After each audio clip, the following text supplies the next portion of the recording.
Okay, welcome students. Now today we'll have a quick revision of the gravitation for the NEET. अब जब भी हमें gravitation की बात आ जाती है, we just as once we hear the word gravitation, so what comes into our mind is कि Newton चल रहा था या न्यूटन बैठा हुआ था ऊपर से सेब गिरा पेड़ से, and that is how the gravitation started. Actually, this is purely illogical. The gravitation didn't start once the apple fell on the Newton. The start of the gravitation has a long history. It's a work of centuries. पहले Galileo आ गया, उससे पहले एक concept हमारे पास ये था कि earth is at the centre of the universe. So उसके बाद वहां पे ग्रेविटेशन का स्टार्ट हुआ. फिर ये देखा गया कि नहीं, अर्थ सेंटर पे नहीं है, शायद सन सेंटर ऑफ यूनिवर्स पे है, तो वहां से हमने ग्रेविटेशन की बुनियाद रखी. तो फिर गैलीलियो ने ग्रेविटेशन पे कुछ काम किया. हाँ, न्यूटन को इसका जाहिर सी बात है कि न्यूटन को क्रेडिट तो ग्रेविटेशन का जाता है, because he quantified the force of gravitation. लेकिन ग्रेविटेशन ना तो न्यूटन पे सेब गिरने से स्टार्ट हुआ और ना ही वहां पे खत्म हुआ. ग्रेविटेशन उससे पहले भी था जब गैलीलियो ने काम किया, फिर टाइको ब्राही ने कुछ ऑब्जर्वेशंस किए, केपलर ने ऑब्जर्वेशंस किए, न्यूटन ने अपना काम किया, और न्यूटन के बाद भी आइंस्टाइन ने भी काम किया ग्रेविटेशन पे. सो ये जो हमारे पास एक कंफ्यूजन होता है कि that gravitation started once the apple fell on the Newton, so this is actually not the true story. अब अगर हम ग्रेविटेशन की बात करें, will not go into the history of the gravitation because we have to be strictly focused on what can be the questions asked और the expected questions asked in NEET 2021. अब ध्यान से समझिए बेटा, we have selected some about 20 questions which will cover almost the majority of the topics of the gravitation. Now, what are the essential topics of the gravitation which we have to focus on? The first thing will be starting with obviously the Newton's law of gravitation. Fine. Then comes the acceleration due to gravity and variation of acceleration due to gravity with various factors. Like, how does acceleration due to gravity vary with height above the surface of earth, depth below the surface of earth, rotation of earth, shape of earth? So इन चीजों पे ध्यान रहेगा कि acceleration due to gravity क्या है और ये किन फैक्टर से चेंज हो रहा है. And then comes the interesting topic regarding the escape velocity and orbital velocity, the relation between the two. और उसके बाद हमें क्वेश्चन पूछे जा सकते हैं, ask things based on the geostationary satellite. वो जियोस्टेशनरी सैटेलाइट क्या है, उस पे क्या क्वेश्चंस पूछे जाएंगे, will try to discuss them. And then obviously the Kepler's 3 laws of planetary motion, वो हमें डिस्कस करना होगा इस यूनिट में. ठीक है बेटा, चलिए लेट्स बिगिन.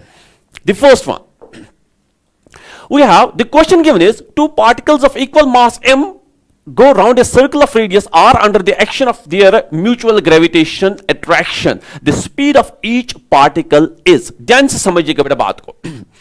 हमारे पास दो पार्टिकल्स है, जिन दो पार्टिकल का वजन बराबर है, they go round a circle. चलिए मैं सर्कल बना रहा हूं यहां पे. We have a circle this way and we have two particles of mass m. यहां पे एक पार्टिकल है, इसका भी मास m है, और यहां पे एक पार्टिकल है, इसका भी मास m है. They go around a circle. Suppose ये पार्टिकल यहां से जा रहा है, ये पार्टिकल यहां से जा रहा है, ऑफ रेडियस r. ये ना बेटा, two particles of equal mass m go around a circle of radius r under the action of their mutual gravitation. The speed of each particle is. The speed of each particle. एक चीज मुझे पहले बताइए बेटा, अगर इस circle का radius r है, दो पार्टिकल्स के दरमियान डिस्टेंस फिर कितना होगा, which will be diameter of the circle, that is 2r. Fine. अब एक चीज बेटा ध्यान रखिएगा, we know for any particle to move in some circular orbit there has to be some source of centripetal force. किसी भी particle को circular motion के लिए सेंट्रीपिटल फोर्स की जरूरत है. For example, if electron is moving around the nucleus, the electrostatic force of attraction between the positively charged nucleus and negatively charged electron provides the necessary centripetal force for the electron to move around the nucleus. Similarly, if I am swinging a stone, अगर मैंने किसी पत्थर को यहां से धागे से बांधा है and I am swinging it, now my hand provides the centripetal force for the stone to move around a circular path. Similarly, बेटा किसी भी चीज को, जनरल में किसी भी चीज को सर्कुलर मोशन के लिए सेंट्रीपिटल फोर्स की जरूरत है, और वो सेंट्रीपिटल फोर्स का सोर्स डिफरेंट जगह पे डिफरेंट हो सकता है. जैसे सपोज हम कहेंगे if A vehicle is moving around a curved path, अगर एक गाड़ी को कर्व करना है, एक गाड़ी को कर्व करना है, हमें पता है every curve is part of some circle, so the vehicle requires centripetal force. Now what provides its centripetal force? The frictional force between the tires and the road provides it the centripetal force. लेकिन क्या होता है बेटा वहां पे, क्योंकि हमें इसी 11th वाले पोर्शन में ही आ जाता है कि जब हम friction is may not be a reliable source, हम गाड़ी के टायर और रोड में जो फ्रिक्शन है it can not be a reliable source, क्योंकि अगर गाड़ी के टायर घिस गए तो फ्रिक्शन कम होगा, अगर बारिश हो गई तो फ्रिक्शन कम होगा. So friction may not be a reliable source, क्योंकि अगर वहां सेंट्रीपिटल फोर्स मिला नहीं, गाड़ी करू नहीं करेगा, सीधे जाएगा तो एक्सीडेंट होगा. ठीक, तो हम क्या करते हैं, we go for the banking of the roads. हम बैंकिंग में क्या करते हैं, the outer edge of the road is raised compare to the inner edge. तो उससे क्या होता है, वेट का एक कंपोनेंट प्रोवाइड करता है सेंट्रीपिटल फोर्स. तो सेंट्रीपिटल फोर्स का सोर्स जो भी है, लेकिन सेंट्रीपिटल फोर्स नेसेसरी है for a body to move in some circular orbit. Similarly हम बेटा कहते हैं कि अगर टू व्हीलर है, मोटरसाइकिल है या साइकिलिस्ट है, वो उसको जब कर्व करना होता है वो अपने आप को ही बेंड करता है, जिसको बेंडिंग ऑफ साइकिलिस्ट कहते हैं. बिकॉज वंस ए साइकिलिस्ट और motorcyclist bends, what happens is a component of the weight provides the centripetal force. Provided the centripetal force. तो similarly, suppose अगर हम बात करें, if a planet revolves around the sun, all planets revolve around the sun in circular, in elliptical orbits, but for the sake of simplicity, we can say circular. तो उसमें क्या provide करता है centripetal force? It is the gravitational force of attraction which provides the centripetal force. तो point यहाँ पे कहने का गर्ज ये था कि जब भी किसी बॉडी को दूसरी बॉडी के अराउंड रिवॉल्व करना है, there has to be some source of centripetal force, some source of centripetal force. अब ध्यान से समझिए बेटा, यहां क्वेश्चन ये है कि एक बॉडी जो है जिसका मास m है, ये रिवॉल्व कर रहा है, और दूसरा बॉडी इसका भी मास m है, ये रिवॉल्व कर रहा है एक सर्कल में जिसका रेडियस r है, under their mutual gravitational attraction. So the gravitational force of attraction between these two bodies will provide the centripetal force. अब ध्यान से समझिए बेटा, सेंट्रीपिटल हमें निकालना क्या है, स्पीड ऑफ पार्टिकल. हमें सेंट्रीपिटल फोर्स का पता है बेटा, सेंट्रीपिटल फोर्स होता है mv square divided by r. mv square divided by r. This has to be the centripetal force, and this is provided by gravitational force of attraction g m into m divided by, इन दो bodies के दरमियान distance कितना है, that's r plus r. अगर मैं small r की बात, चलिए यहां भी कैपिटल R लिखते हैं, this is r plus r की whole square. So this is the gravitational force of attraction between the two bodies is providing the centripetal force. यहां से इक्वेट करके बेटा आपने यहां से इक्वेट करके आपने क्या निकालना है, v निकालना है. चलिए बेटा, so you will have this 1m obviously will cancel, then what we are left with is v square divided by r, और यहां देखो बेटा it is g small m, चलिए हम small m लिखते हैं, divided by 2r whole square, that is 4r square. एक r बेटा कैंसिल हो जाएगा, so you get v square is equal to gm by 4, v divided by 4r divided by 4r. या अगर आप v की बात करो, अगर हम v की बात करें, ये आ जाएगा बेटा gm divided by 4r under root.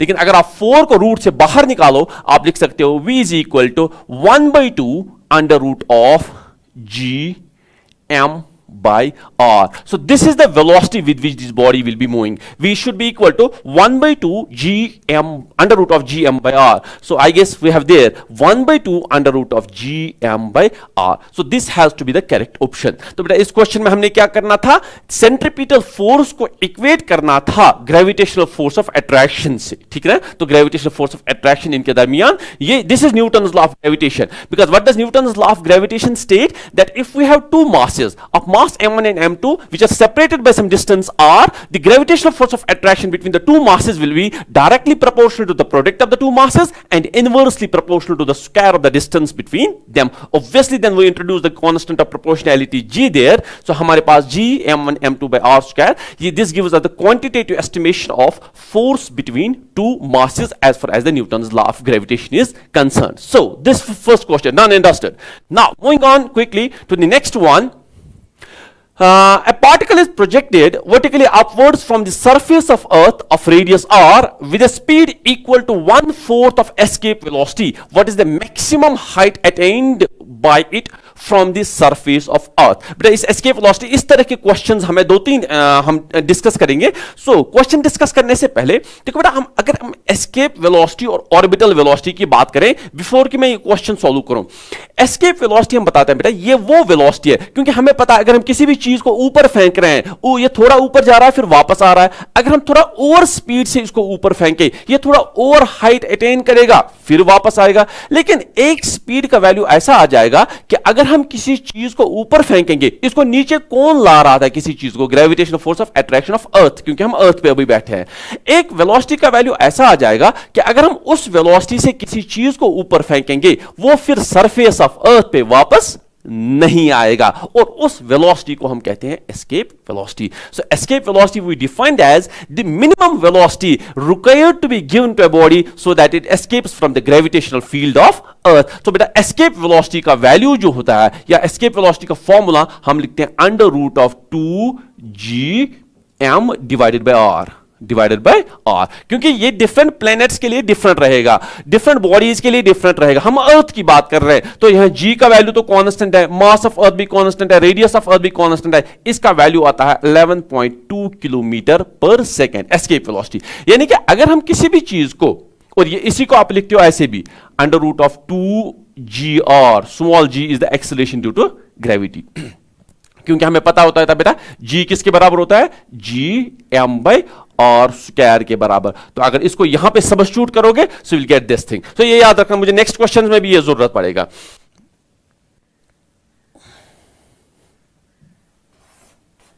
Okay चलिए बेटा, अब 11 पॉइंट, यानी कि अगर हम किसी भी चीज को 11.2 किलोमीटर पर सेकंड से ऊपर फेंकेंगे, वो फिर सरफेस ऑफ अर्थ पे वापस नहीं आएगा।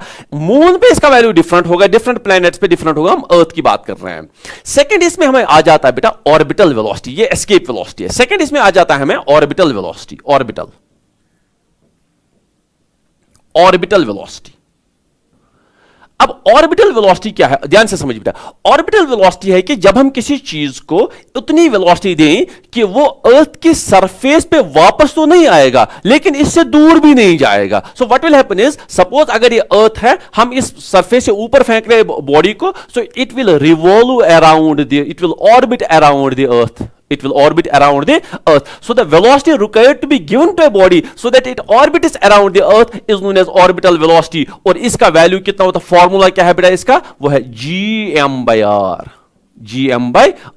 या इसको in terms of small g acceleration due to gravity हम लिख सकते हैं small g into r, और approximately इसका वैल्यू आ रहा है 8 किलोमीटर पर सेकेंड, 8 किलोमीटर पर।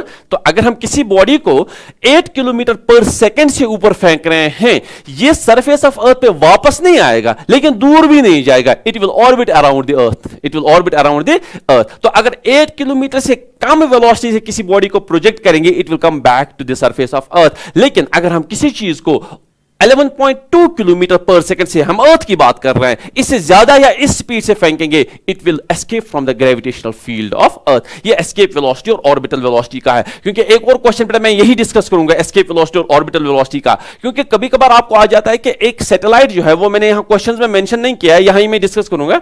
कभी कभार आपको क्वेश्चन क्या आ जाता है बेटा कि एक बॉडी जो है वो ऑलरेडी ऑर्बिट कर रही है अराउंड द सरफेस ऑफ अर्थ, उसकी वेलोसिटी कितनी इंक्रीज करनी पड़े सो that it escapes from the gravitational field of Earth. अगर आप यहां पे रिलेशन देखना चाहोगे बेटा, रिलेशन किस किस में, एस्केप वेलोसिटी और ऑर्बिटल वेलोसिटी में, relation between escape velocity and orbital velocity. बेटा जरा इन दो इक्वेशंस को इक्वेट कीजिए, क्या आपको नहीं मिलेगा, escape velocity will come out to be √2 times orbital velocity, √2 times orbital velocity, which is 1.414 times orbital velocity। और जाहिर सी बात है एस्केप वेलोसिटी का वैल्यू ज्यादा है ऑर्बिटल वेलोसिटी से, कितना, 1.414 टाइम्स। और अगर इन टर्म्स ऑफ परसेंटेज आप कहोगे, इट विल बी 41.4%, 41.4 1.4%।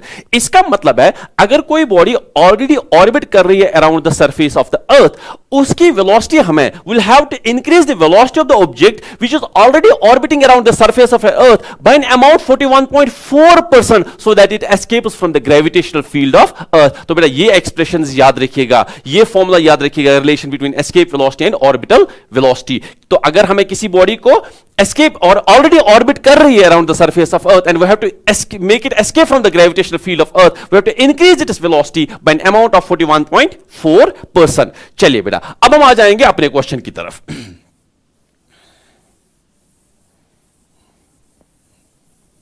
ये फॉर्मूला याद रखिएगा बेटा, एटलीस्ट एस्केप वेलोसिटी का तो फिलहाल हम याद रखेंगे। चलिए ये मेरा अब नहीं कर रहा हूं, एस्केप वेलोसिटी का फॉर्मूला यहां रहने देते हैं। We have this way. So question given is a particle is projected vertically upwards from upwards the surface of the earth of radius r with a speed equal to 1/4 of escape velocity. What is the maximum height attained by a body?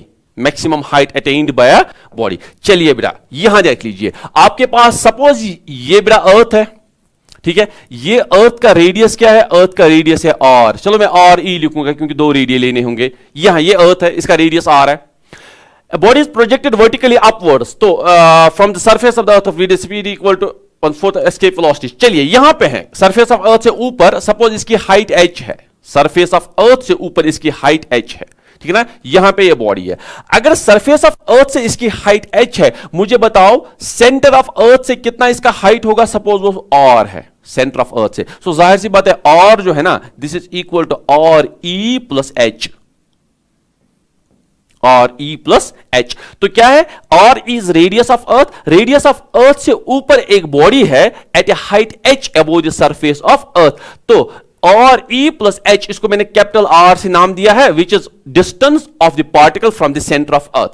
और एस्के किस velocity से फेंक रहे हो, 1/4 to the escape velocity, to the escape velocity. हमें बताना है बेटा, what we have to do is, हमें यह चीज बताना है कि what is the what we have to do is we have to calculate what is the maximum height attained by the body. What is the maximum height attained by the body, वो चीज हमें निकालना है। तो यहां बेटा कुछ questions हम देखेंगे कंजर्वेशन ऑफ एनर्जी पे, कंजर्वेशन ऑफ एनर्जी पे। तो आपने एक चीज मुझे बताइए बेटा, आपने कौन सी एनर्जी इस बॉडी को दी, that's kinetic energy, that is 1/2 mv²। these questions will be based on the conservation of energy. ये एनर्जी आपने दी, this should be equal to the gravitational potential energy, gravitational potential energy. और gravitational potential energy क्या रहेगा बेटा, surface gravitational potential energy का formula होता है Gm1m2/r। तो इस पॉइंट पे ग्रेविटेशनल पोटेंशियल एनर्जी क्या था, Gm से small m divided by r which is radius of earth, minus इस वाली हाइट पे ग्रेविटेशनल पोटेंशियल एनर्जी क्या होगा, that should be equal to Gm small m divided by r, Gmm divided by r, because this should be the based on the conservation of energy, this should be the relation between the two।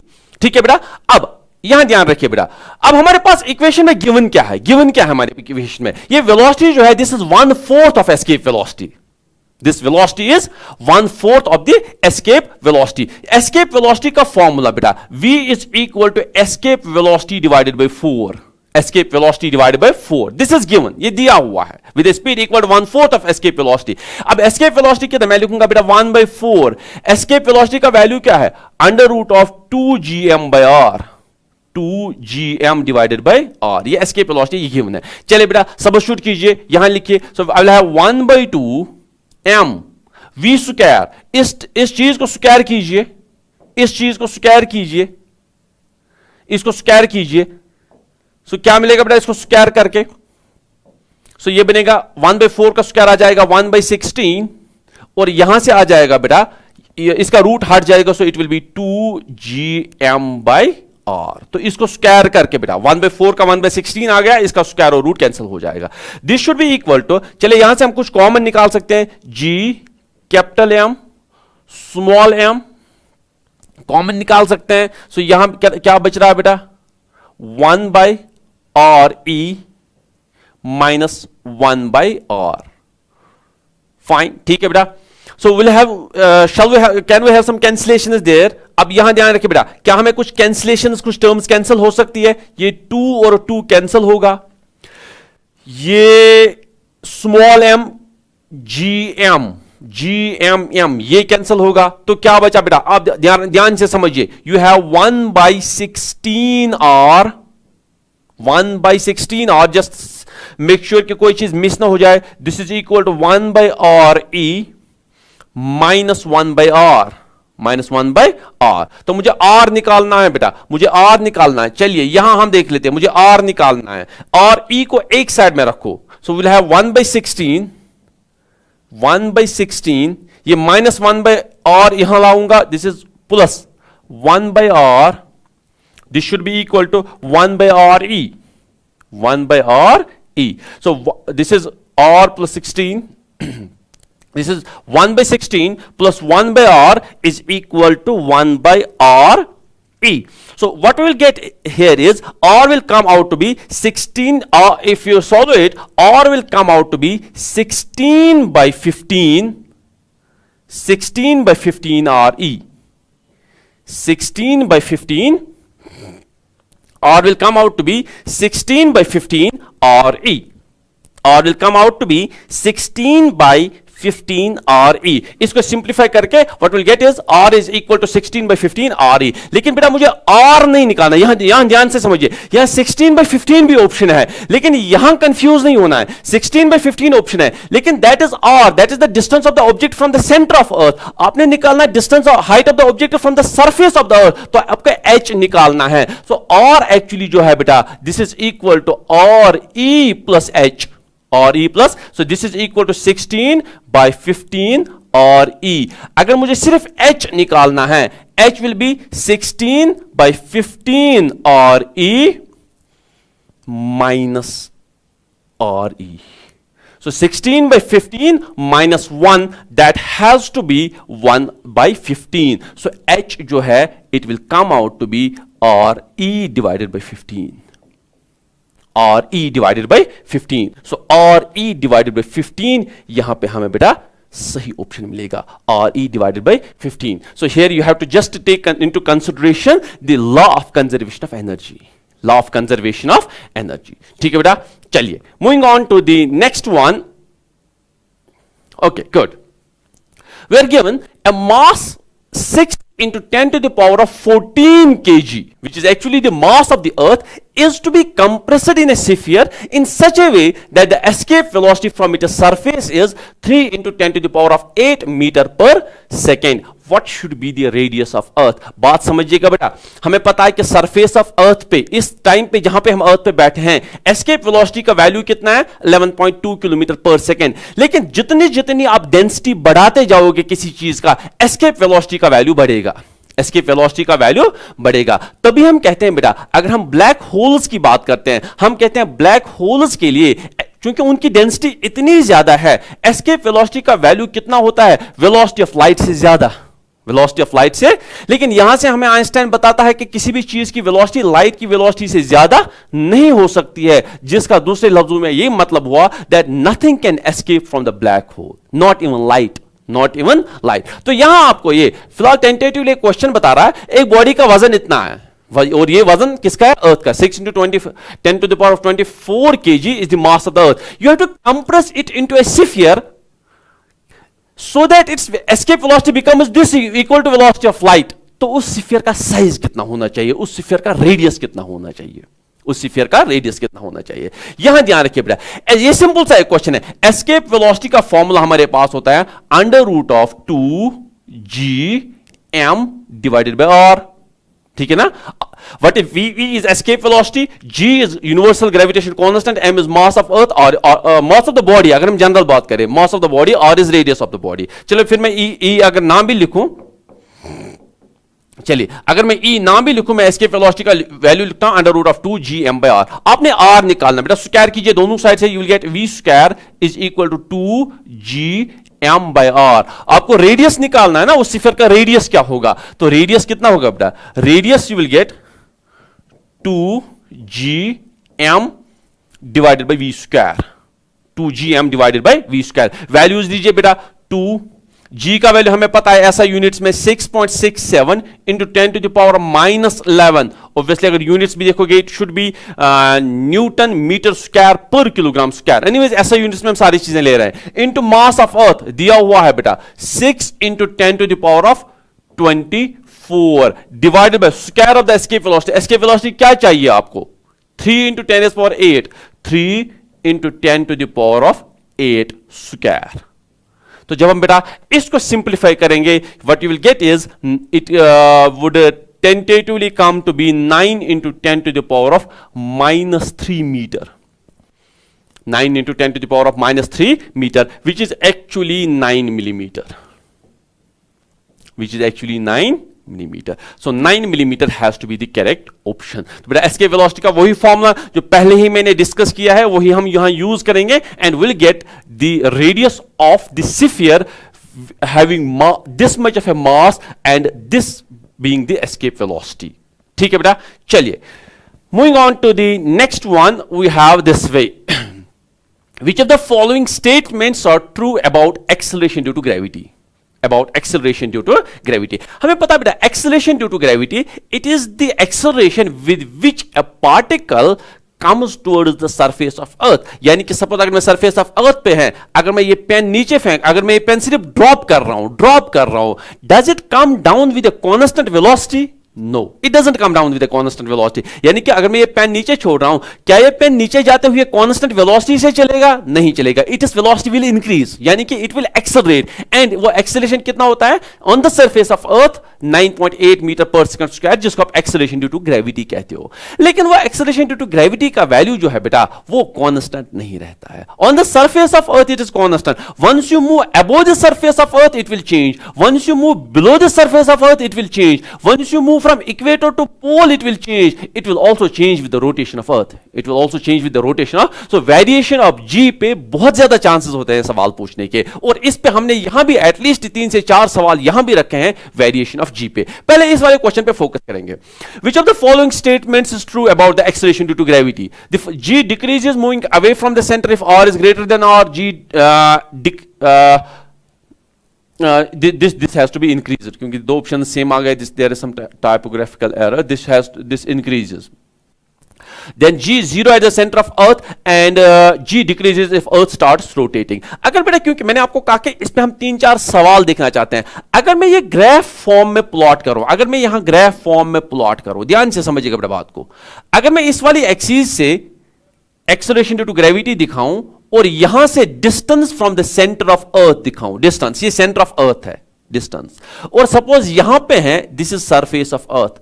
अगर हम ये graphical variation इसका दिखाएं, how does g vary, so हमारे पास जो बेटा इसका ग्राफ आ जाता है, the graph between g and the distance from the centre of Earth, it comes out to be this way then this way. This is r is equal to r. ठीक है बेटा.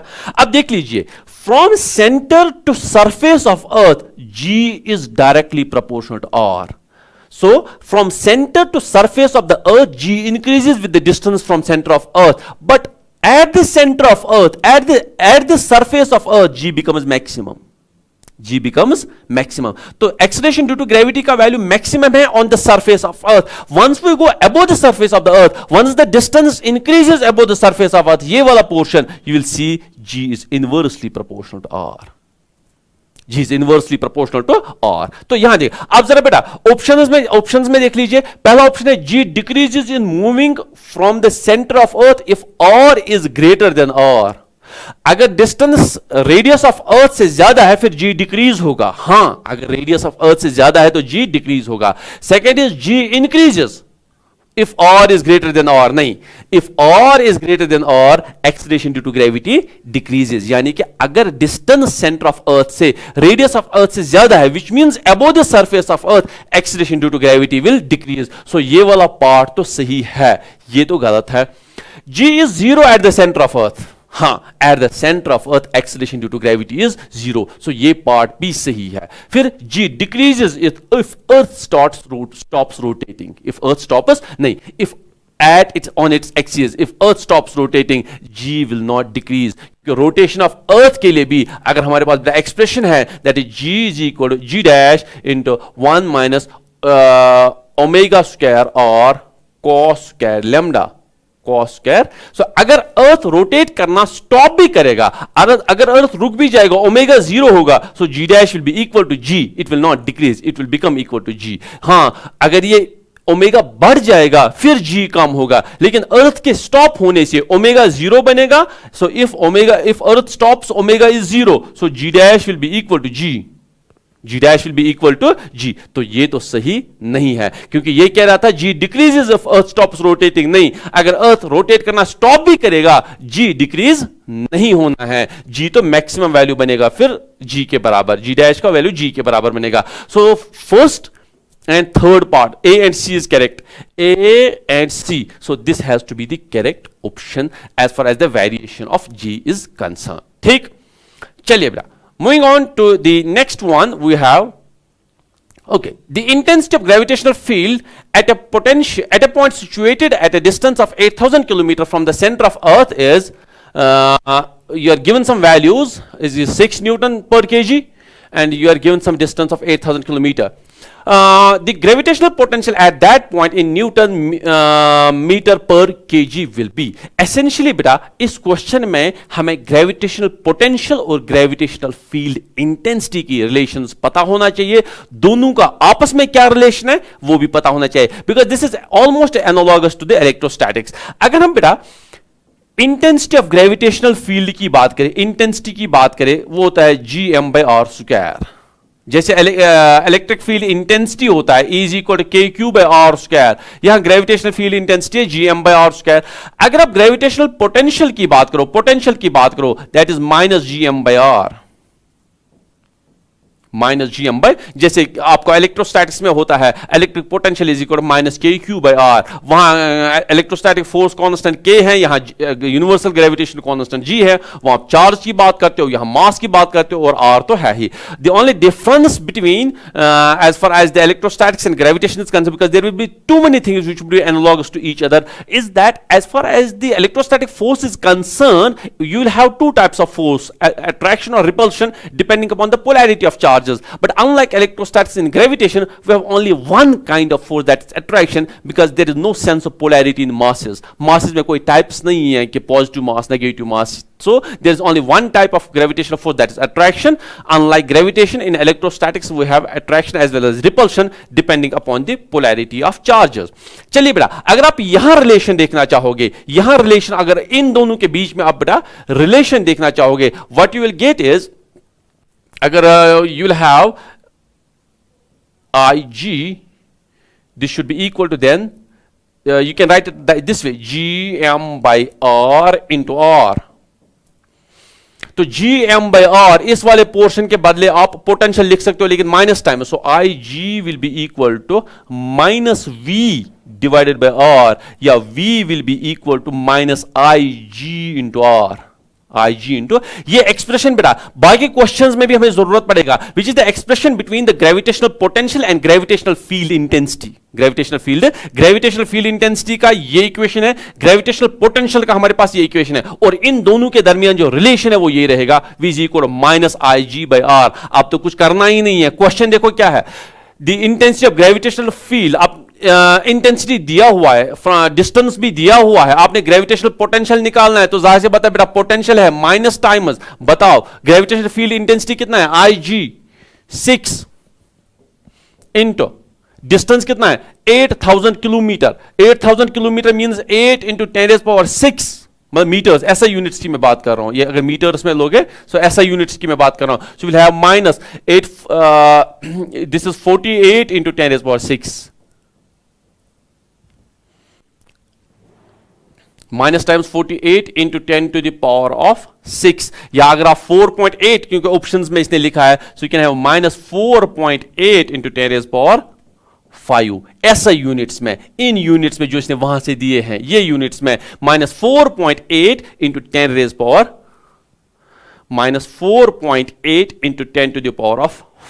हमें आ रहा है, so it has to be 8 into 6 is 48 then into 10 raised power 6. So यहां option में कुछ गलत होगा, दिस इज माइनस, क्योंकि दो ऑप्शन सिमिलर हैं, so this has to be -4.8 into 10 to the power of 5. So this has to be the correct option, -4.8 into 10 to the power of 5 newton metre per kg will be the gravitational potential. ठीक, fine. Next one, so let me have some water.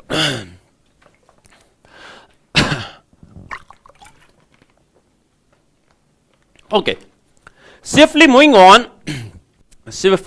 on to the next one, we have question 6 where good. For a satellite to be geostationary, which of the following are essential conditions? Which of the following are essential conditions? पहले बेटा geostationary satellite पे आपसे अगर सवाल पूछा जाए, geostationary satellite होता क्या है और क्या क्या conditions होनी चाहिए. Geostationary, आप नाम देखो बेटा, geostationary. Geostationary means a satellite which will appear to be stationary with respect to Earth. ऐसा नहीं है कि जो वो सैटेलाइट रेस्ट पे होगी, but it will appear to be stationary with respect to Earth. Question की तरफ हम बाद में आ जाएंगे, लेकिन पहले जियोस्टेशनरी सैटेलाइट समझो.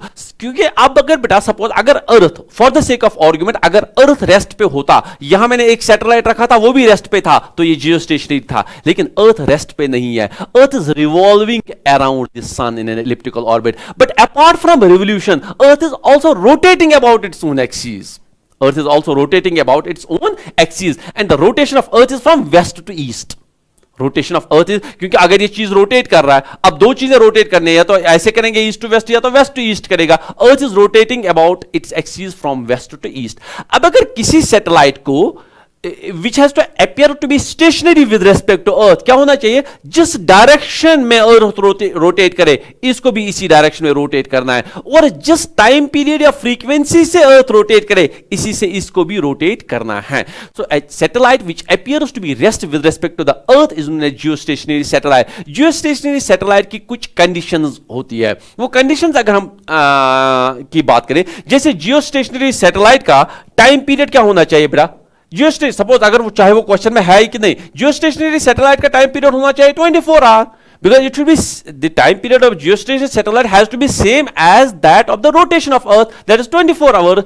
Geostationary की हाइट अगर हम ध्यान से समझें, क्योंकि यहां कंफ्यूजन होता है, अगर हम देखें जियोस्टेशनरी की हाइट जो है from centre of Earth, it should B 42,000 kilometre, which comes out from calculations 42,000 kilometre, 42,000 kilometre. लेकिन तकरीबन अगर हम जियोस्टेशनरी सैटेलाइट की बात करें तो तकरीबन 6,000 किलोमीटर तो रेडियस ऑफ अर्थ होता है. मान लो अगर ये अर्थ है तो यहां से यहां तक तो हमें पता है कि ये अराउंड 6,400 किलोमीटर है, लेकिन रफली अगर हम 6,000 किलोमीटर माने तो यहां से यहां तक टोटल हाइट कितनी होती है, 42,000 किलोमीटर. तो अगर आपसे क्वेश्चन पूछा जाए कि जियोस्टेशनरी की हाइट सेंटर ऑफ अर्थ से कितना है, दैट इज 42,000 किलोमीटर. लेकिन अगर क्वेश्चन पूछे कि सरफेस ऑफ अर्थ कितना है, फिर 42,000 माइनस 6,000, तो सरफेस ऑफ अर्थ से जो stationary, because this H will be equal to R plus H, R is radius of earth, तो height of geostationary satellite from surface of earth should be 36,000 kilometre.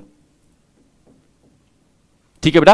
और apart from that the orbit should be circular not elliptical. तो ये कुछ है. अब देखो बेटा, आपके पास क्वेश्चन है, for a satellite to be geostationary which of the following are essential conditions. It must always be stationary about equator. Exactly, it has to be stationary about the equator. Next one, it must be rotated from west to east. Exactly, अभी मैं कह रहा था बेटा, क्योंकि earth also rotates from west to east, the geostationary satellite also has to rotate from west to east, because the sense of rotation of geostationary satellite has to be same as that of sense of rotation of earth. तो ये part भी सही है. ठीक है. then you have it must be about 36,000 kilometer above the earth. Exactly, वही मैं कह रहा था बेटा, it has to be 36,000 kilometer above the earth. From the center of earth it has to be 42,000 kilometer. So ये part भी सही है. Its orbit must be circular and not elliptical. This one is also correct. So all the four options are correct. So it will be fourth part कि चारों options सही है. तो ये सारी conditions fulfill होनी चाहिए geostationary satellite में. ठीक है बेटा. Okay, moving on to the next. We have, okay, now we are given some statements and we have to check but here जब इस तरह के क्वेश्चंस हैं, स्टेटमेंट्स दिए हुए हैं, आपने ये देखना होगा कि ऑप्शंस में थोड़ा सा केयरफुल रहना है कि ऑप्शंस क्या है। पहले स्टेटमेंट्स को देख लीजिए बेटा। A person feels weightlessness in this is a person feels weightlessness in an artificial satellite of the earth. Whoever on the moon feel otherwise a person on moon feels its weight. ये क्या रहा बेटा, अगर हम geostationary, अगर हम person feels वेहलेसनेस, एक artificial satellite में अ पर्सन फील्स वेहलेसनेस, लेकिन एक अगर मून पे है तो उस बंदे को वजन लग रहा है, क्या ये। और दूसरा स्टेटमेंट है artificial satellite is a freely falling body on the moon surface, the weight is mainly due to the moon's gravitational attraction. अब इनमें से ऑप्शंस में आपने क्या चूज करना है कि क्या फर्स्ट स्टेटमेंट सही है, सेकंड भी सही है, और सेकंड स्टेटमेंट पहले स्टेटमेंट का करेक्ट एक्सप्लेनेशन है।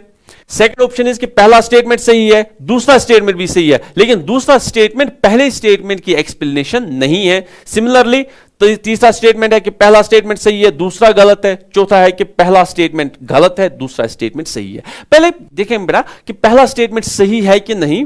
पहला स्टेटमेंट है कि एक आर्टिफिशियल सैटेलाइट में a body feels weightlessness, a body feels, बेटा बॉडी का वेट होता किस वजह से ये देखिए, क्योंकि कंडीशन फॉर वेहलेसनेस पे भी क्वेश्चन आ जाएगा।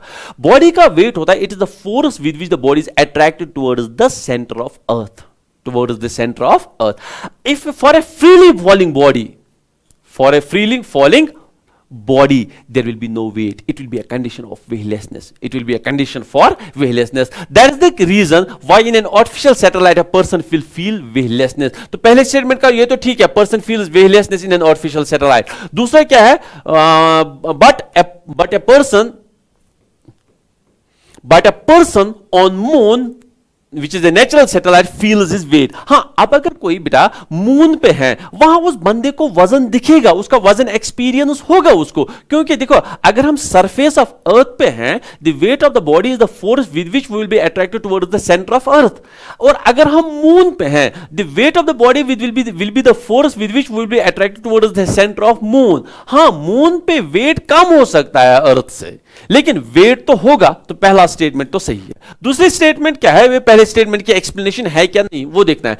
Artificial satellite is freely falling body. हाँ, सिंस वही मैं कह रहा था, since artificial satellite is freely falling body, that is why in freely falling bodies we don't experience weight, while as on the moon's surface the weight is mainly due to the moon's gravitational attraction. This is correct. So second statement is obviously the explanation of first statement. So कौन सा option सही है, ये कि पहला statement तो सही है, दूसरा स्टेटमेंट भी सही है, and statement 2 is a correct explanation for statement 1 and that's a fact. ठीक है बेटा, चलिए नेक्स्ट।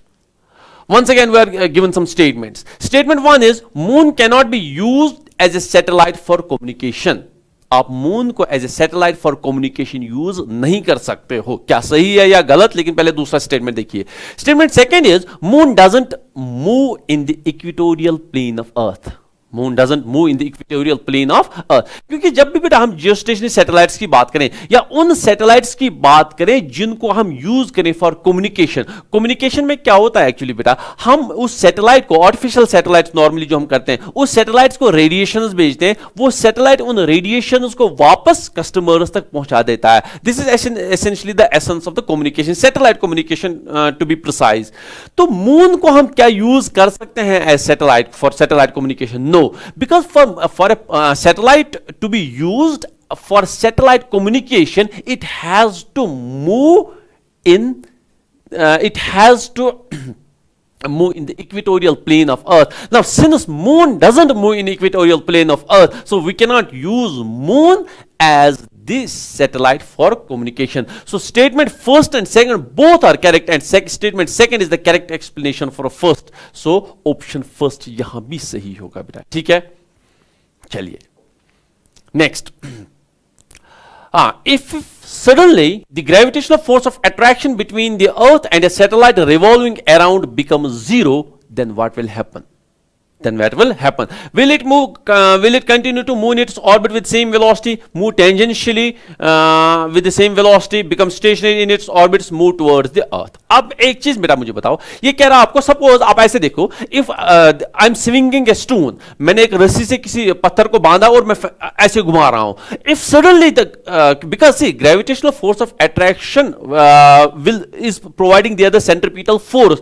अब अगर मैं किसी रस्सी से किसी पत्थर को घुमा रहा हूं, so what is the source of centripetal force? It is my hand which is providing the centripetal force. अगर किसी जगह आप देखो कि मैंने हाथ छोड़ दिया रस्सी को, what will happen?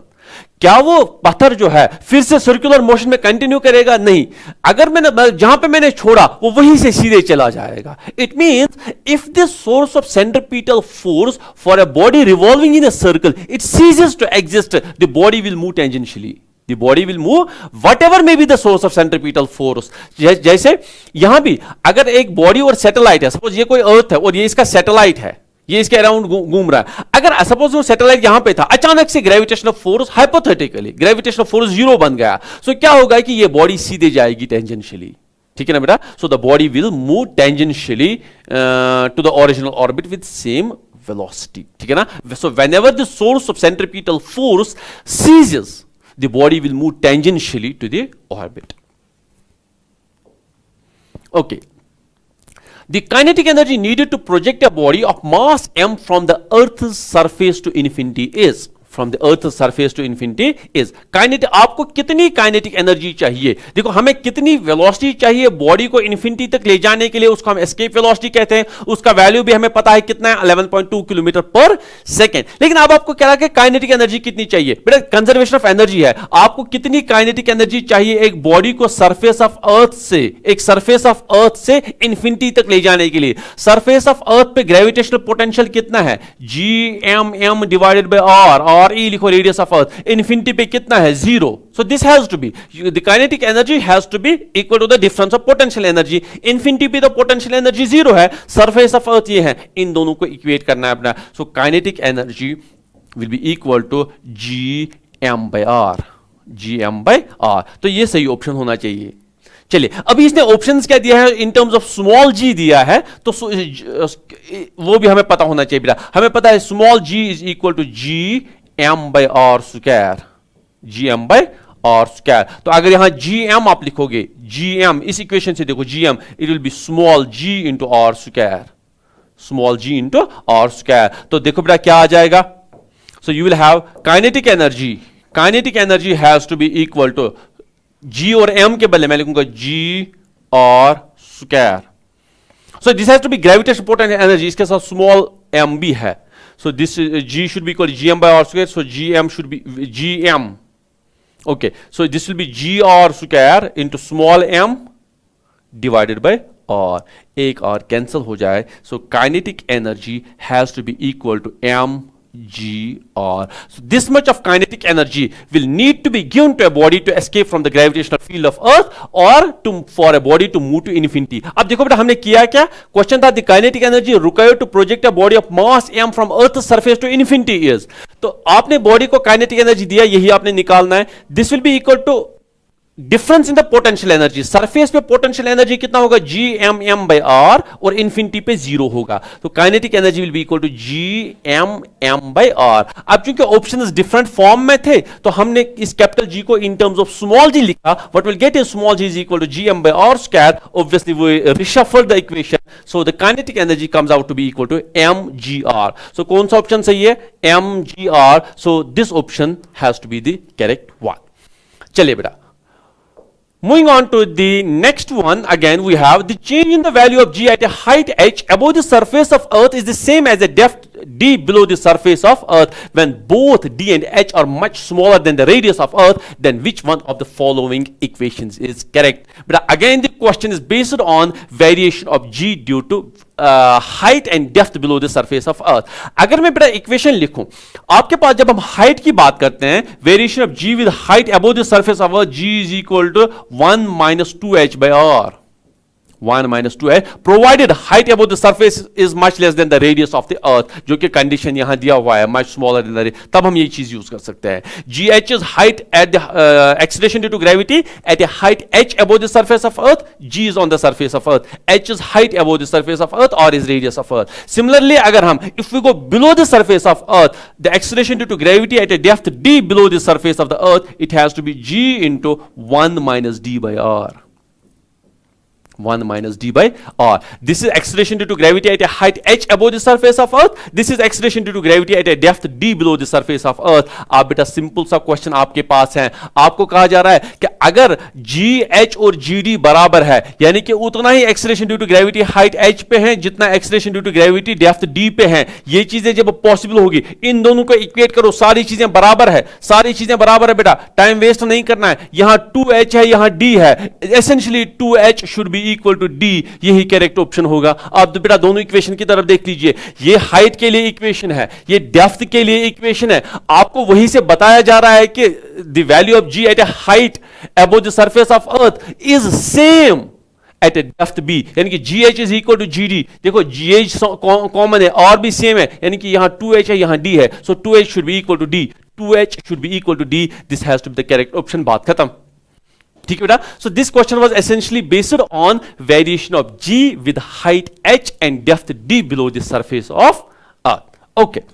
Now moving on to the next one, we have here the height at which acceleration due to gravity becomes g by 9 in terms of radius. The height at which acceleration due to gravity, this is again को जैसे मैंने आपको पहले भी कहा था, we have the maximum chances of questions being asked based on the variation of g with various parameters. Okay, अब देखो बेटा, the height, जब हम height की बात करें, हमने ये क्योंकि फर्क समझ लीजिए, हमने हाइट के लिए ये फॉर्मूला लिखा g into 1 minus 2h by R, 1 minus 2h by R. लेकिन बेटा ये ध्यान से समझिए, ये फॉर्मूला कब एप्लीकेबल है? When h is much much less then r, when height above the surface of the earth is much much smaller than the radius of अर्थ, तब जाके. क्योंकि जब हम ये एक्चुअली एक्सप्रेशन क्या होती है, वो ये है, gh is equal to g divided by 1 plus h by r whole square. असल एक्सप्रेशन ये होती है. ठीक है बेटा. एक्चुअली इसी एक्सप्रेशन को जब हम इस टर्म को ऊपर लेते हैं, बाइनोमियल थ्योरम यूज करते हैं, सो हमें ये एक स्पेशल केस मिल जाता है. लेकिन स्पेशल केस के लिए, बाइनोमियल थ्योरम के लिए दूसरी टर्म 1 से कम होनी चाहिए, यानी कि h r से काफी कम होना चाहिए. तो जनरल एक्सप्रेशन ये है. तो जब हमें मेंशन किया हो क्वेश्चन में that height is much less than the radius of Earth, will be using this expression. But in case we are not given कि क्या हाइट कम है ज्यादा है, so the general expression for variation of acceleration due to gravity above the surface of earth, we have this expression. तो आपको बेटा question क्या है, किस हाइट पे एक्सीलरेशन ड्यू टू ग्रेविटी जो है, it will become g by 9. It will become, so what you are given is कि gh is equal to g by 9. This is equal to g by 9. तो यहां से क्या लिखोगे बेटा आप, this should be equal to g divided by 1 plus h by r whole square, 1 plus h by r whole square. ठीक है ना बेटा, यही फॉर्मूला है ना. ये फॉर्मूला तो तब यूज करेंगे जब हमें मेंशन किया होगा कि height is much much less than the radius of अर्थ, लेकिन जनरल फॉर्मूला ये है. So will have some cancellations. This g and g cancels. What we get is 1 by 9 is equal to 1 divided by 1 plus h by r whole square. ये square यहां से ये 1 by 3 आप लिख सकते हो इसको. We can write it 1 by 3 is equal to 1 divided by 1 plus h by r. ठीक है ना. और you can get 3 is equal to 1 plus h by r. इसको यहां लाओ, 3 minus 1 is equal to h by r, which means h by r is equal to 2. तो हमें h निकालना है, it has to be 2r. h has to be equal to 2r. h has to be equal to, so at a height equal to twice the radius of earth, the acceleration due to gravity will become 1 by 9th what is the value on the surface of earth. ठीक है बेटा. तो सिर्फ formula में याद रखना कि अगर जनरल में हमें है variation of g, will use this formula, but in case we are given some specific case where the height is much much less than the radius of earth, we can use the special case of this formula ये वाला, तो at a height equal to twice the radius of earth, the acceleration due to gravity will become g by 9, where g is the value at the surface of earth. तो कौन सा option है बेटा? h is equal to 2r. So this has to be the correct option. Okay, quickly moving on to the next question. We are given that two bodies of mass m and 4m are placed at a distance r. The gravitational potential at a point on the line joining them where the gravitational field is 0. अब ध्यान से समझिए बेटा situation क्या है.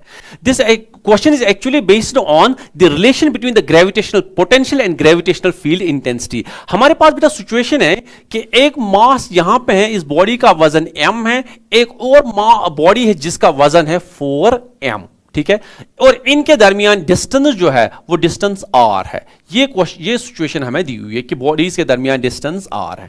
अब आपसे ये पूछा जा रहा है कि ग्रेविटेशनल पोटेंशियल, एक पॉइंट है जहां पे इनका ग्रेविटेशनल फील्ड इंटेंसिटी 0 होगा. इनका ग्रेविटेशनल फील्ड इंटेंसिटी, सपोज ये अब किस पॉइंट के वो नजदीक होगा, इसके नजदीक होगा. सपोज ये पॉइंट P है, यहां पे ग्रेविटेशनल फील्ड इंटेंसिटी 0 है, और इस पॉइंट की डिस्टेंस जो है वो इस मास से x है, तो इस मास से कितना होगा फिर r माइनस x. इस पॉइंट पे ग्रेविटेशनल फील्ड इंटेंसिटी 0 है. इस पॉइंट को हम न्यूट्रल पॉइंट भी कहते हैं, न्यूट्रल पॉइंट भी कहते हैं. अब बेटा इस क्वेश्चन में हम न्यूट्रल पॉइंट के रिलेटेड प्रॉब्लम्स भी सीख सकते हैं और साथ में इस प्रॉब्लम का सही ऑप्शन पे भी जाने की कोशिश करेंगे. अब न्यूट्रल पॉइंट फिलहाल जैसे हमें इलेक्ट्रोस्टैटिक्स में होता है कि neutral point where the resultant electric field intensity 0, similarly यहां पे है neutral point will be a point where the resultant gravitational field intensity 0. So आपको क्वेश्चन में सिचुएशन गिवन है कि इस पॉइंट P पे ग्रेविटेशनल फील्ड इंटेंसिटी 0 है, और फिर आपको निकालना है इस पॉइंट पे ग्रेविटेशनल पोटेंशियल कितना होगा.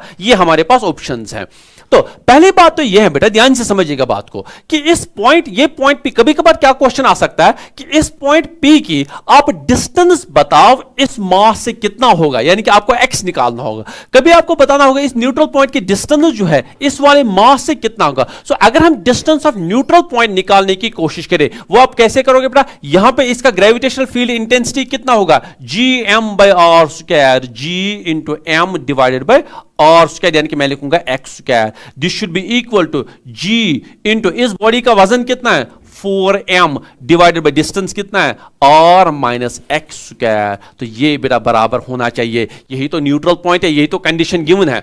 सो will have some cancellation, gm cancels, g and m cancels. तो यहां बेटा हमें मेरे पास बचता है 1 by x square. This has to be equal to, यहां देखो बेटा 4 divided by r minus x square, 4 divided by r minus x square. So gm by x square, gm divided by x square should be equal to g into 4m divided by r minus x square. तो अगर यहां आप squaring हटा दोगे, so you will get 1 by x will be equal to, ये आ जाएगा बेटा 2, क्योंकि स्क्वायर अगर आप यहां भी करोगे 2 divided by r minus x, क्योंकि इसका होल स्क्वायर बनेगा, ये भी 2 स्क्वायर वो कैंसिल हो जाएगा इस साइड से. So fine, so you will have this way, this will be equal to r minus x is equal to 2x, which means r is equal to 2x plus x is 3x, which means x will be equal to r by 3. x will be equal to r by 3, यानी कि neutral point की distance जो है वो small m से होगी r by 3, small m से होगी r by. सो फिर कितना होगा बेटा? कैपिटल M से कितना होगा फिर? That is r minus x. फिर मुझे बताओ r माइनस x कितना होगा? It will B r minus r by 3, that is 2r by 3, 2r by. तो अगर हमें ये क्वेश्चन होता कि न्यूट्रल पॉइंट की डिस्टेंस जहां पे ग्रेविटेशनल फील्ड इंटेंसिटी 0 है, स्मॉल m से कितना होगा? x. फिर इस 4m से कितना होगा? It will B r minus x, that is 2r by 3. लेकिन हमें फिलहाल इस क्वेश्चन में तो ये चीज नहीं पूछा है, आपसे पूछा है कि पॉइंट P पे आप हमें बताओ ग्रेविटेशनल फील्ड इंटेंसिटी कितना होगा, ग्रेविटेशनल पोटेंशियल कितना होगा. तो ग्रेविटेशनल पोटेंशियल जो है वो होगा minus g m divided by x.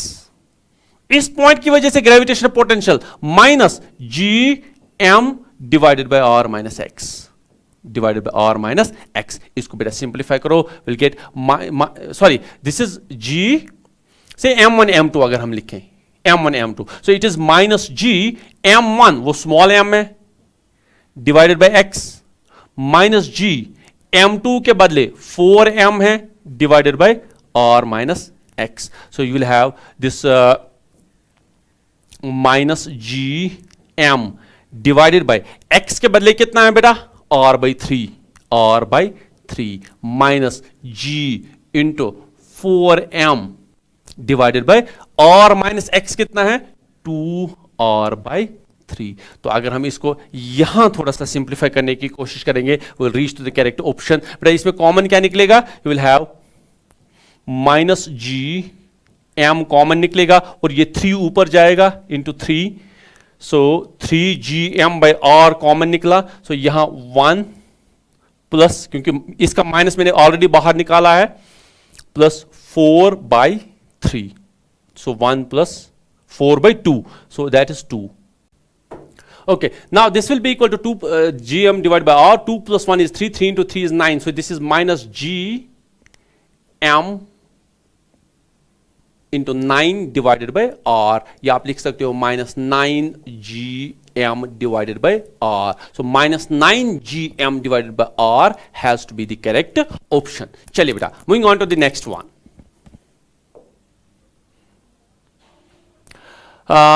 Okay, the gravitational force between 2 point masses m and capital M separated by distance is F.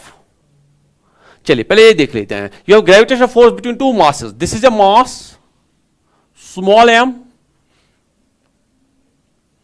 and this is a mass capital M separated by some distance, किसी distance से suppose से they are separated by some distance और इनके दरमियान gravitational force कितना है बेटा F.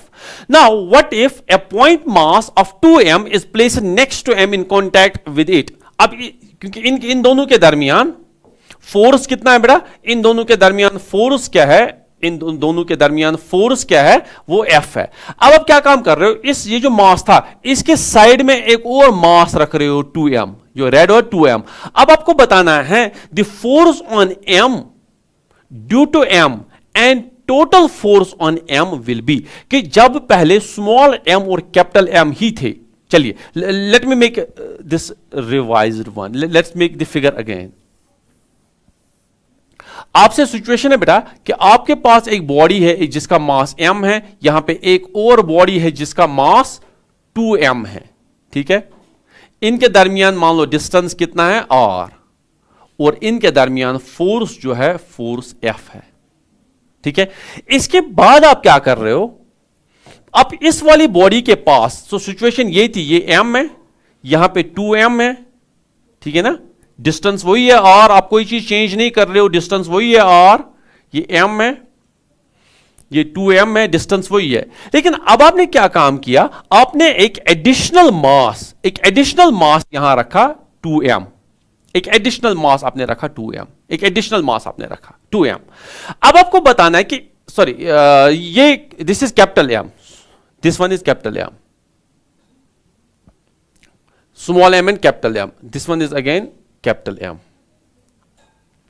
यहां कैपिटल M है और ये कैपिटल M है, ये कैपिटल M है। अब आपको बताना है कि जब आपने ये सेकेंड मास 2m इसके साथ में रखा, इस कैपिटल M पे जो टोटल फोर्स, जो फोर्स पड़ रहा था स्मॉल m की वजह से, वो क्या होगा और टोटल फोर्स कितना होगा। एक चीज याद रखिएगा बेटा, superposition of principal states that the gravitational force between two bodies is independent of presence of other bodies, is independent of presence of other bodies. तो इस बॉडी जो ये कैपिटल M है, इस पे जो फोर्स पड़ रहा है, इस पे जो फोर्स पड़ रहा है, इट विल बी इंडिपेंडेंट कि इस M के साथ और कौन सी बॉडी है। सो इस M जब अगर पहले इस बॉडी पे इस वाले मास की वजह से फोर्स F पड़ रहा था, अब अगर आपने कोई और बॉडी भी यहां पे रखी, इस M की वजह से इस कैपिटल M पे अब भी फोर्स F ही पड़ेगा। So force on M due to small m will again be F, वो तो F ही रहेगा, लेकिन F अब ये भी ऑप्शन है, ये भी ऑप्शन है, ये भी ऑप्शन है। सेकंड पार्ट क्या क्वेश्चन का, टोटल फोर्स ऑन M, इस M पे टोटल फोर्स अब कितना होगा, क्योंकि टोटल फोर्स जो है अब वो दो मासेस की वजह से होगा, इस मास की वजह से और इस मास की वजह से। तो टोटल फोर्स जो है, टोटल फोर्स कितना होगा, टोटल फोर्स होगा, एक तो होगा स्मॉल m की वजह से m divided by r square, plus फिर इस 2m की वजह से होगा m 2m, डिस्टेंस तो वही है, डिवाइडेड बाय और स्क्वायर। ये बेटा ये वाला फोर्स तो F है, this will be equal to plus 2 बाहर आ जाएगा, this will be 2 GM by R square. So this is actually F plus 2F which is 3F। तो इस वाले बॉडी पे स्मॉल m की वजह से तो फोर्स F ही रहेगा, लेकिन total force, because superposition of principle में के दो स्टेटमेंट्स हम यहां यूज करेंगे। एक, इस m पे जो टोटल फोर्स स्मॉल m की वजह से फोर्स होगा, it will be unaffected by the presence of other masses, तो फोर्स F ही रहना है। Second, total force on capital M will be sum of individual forces by small m and 2m, वही मैंने कैलकुलेट किया, that comes out to be 3F। So F and 3F, this has to be the correct option. चलिए बेटा next, the height at which the acceleration due to gravity decreases by 36% to its value on the surface of earth is, assume the radius of earth is r। आप देखो बेटा, फिर से question है, based on the variation of g with the height above the surface of earth, किस height पे acceleration due to gravity will decrease by 36%। अगर चूंकि हमारे पास बेटा you have this way, g dash is equal to, height की मैं बात कर रहा हूं, g divided by 1 plus h by r whole square, 1 plus h by r, where g dash is acceleration due to gravity at a height h above the surface of earth। अगर 36% decrease हुआ तो वहां पे होगा कितना, 64%, which means actually g dash will be equal to 64% या 64 by 100 g। आप कहोगे 64% कहां से आ गया, 36% डिक्रीज हो रहा है तो वहां बचेगा कितना, 64%। तो बेटा यूज कीजिए, यहां पे g डैश के बदले मैं लिख रहा हूं 64 by 100 into g, this is equal to g divided by 1 plus h by r whole square. Okay, square this cancels, ये किसका स्क्वायर बनेगा, या इसको उल्टा करके मैं लिख सकता हूं बेटा 10 by 8 होल स्क्वायर। इसको उल्टा करके इसको भी उल्टा करो, आप लिख सकते हो 1 plus h by r whole square. ठीक है ना बेटा, फाइन। सो स्क्वायरिंग दोनों साइड से खत्म कर दो, 10 बाई 8 के बदले आप 5 बाई 4 लिख सकते हो, आप लिख सकते हो बेटा 5 by 4 is equal to 1 plus h by r, या 1 यहां लाओ, you will get 5 by 4 minus 1 is equal to h by r। So this is equal to 5 by 4, this is 1 by 4 is equal to h by r, so h will be equal to r by 4, r by 4, so h will be equal to r by 4, this has to be correct option। So at a height equal to 1/4 of radius of earth above the surface of earth, the acceleration due to gravity will decrease by 36%। चलिए बेटा next, okay, this one is based on actually Kepler's law of planetary motion, Kepler's law of planetary। अब देखो बेटा Kepler's laws of planetary motion जो है, 3 laws Kepler ने दिए। Before कि मैं क्वेश्चन डिस्कस करूं, केपलर ने 3 लॉ दिए। The first law was a law of orbits, जहां पे केपलर ने कहा कि every planet moves around the sun in elliptical orbit with sun at one of its foci. Second law में Kepler ने कहा, जो square of the second law में केपलर ने कहा that every planet sweeps out equal areas in equal intervals of time. और third law में Kepler ने कहा, the square of the time period is directly proportional to cube of the semi major axis. तो अगर हम इस वाले point की बात करें, देखो बेटा ध्यान से समझिए, ये सन है, ये सन है, और I guess there are some numbers, this is P1, this may not be, this is P2, this is P3 and this is P4। आपसे कहा जा रहा है, the figure shows a planet in an elliptical orbit around the sun, where is the kinetic energy of planet maximum। kinetic energy planet की maximum कहां होगी, kinetic energy planet की maximum कहां होगी। एक चीज याद रखिए बेटा, kinetic energy is suppose 1/2 mv square, mass तो कांस्टेंट है, यानी कि जहां पे वेलोसिटी ज्यादा होगी वहां काइनेटिक एनर्जी भी ज्यादा होगी। क्योंकि अगर यहां इसने काइनेटिक एनर्जी की बात ना की होती, इसने आपको कहा था कि वेलोसिटी पार्टिकल की मैक्सिमम कहां है, पार्टिकल की वेलोसिटी मैक्सिमम कहां है, तो उस सूरत में भी वही आंसर रहेगा, क्योंकि वेलोसिटी मैक्सिमम होगा तो काइनेटिक एनर्जी में भी मैक्सिमम होना ही है।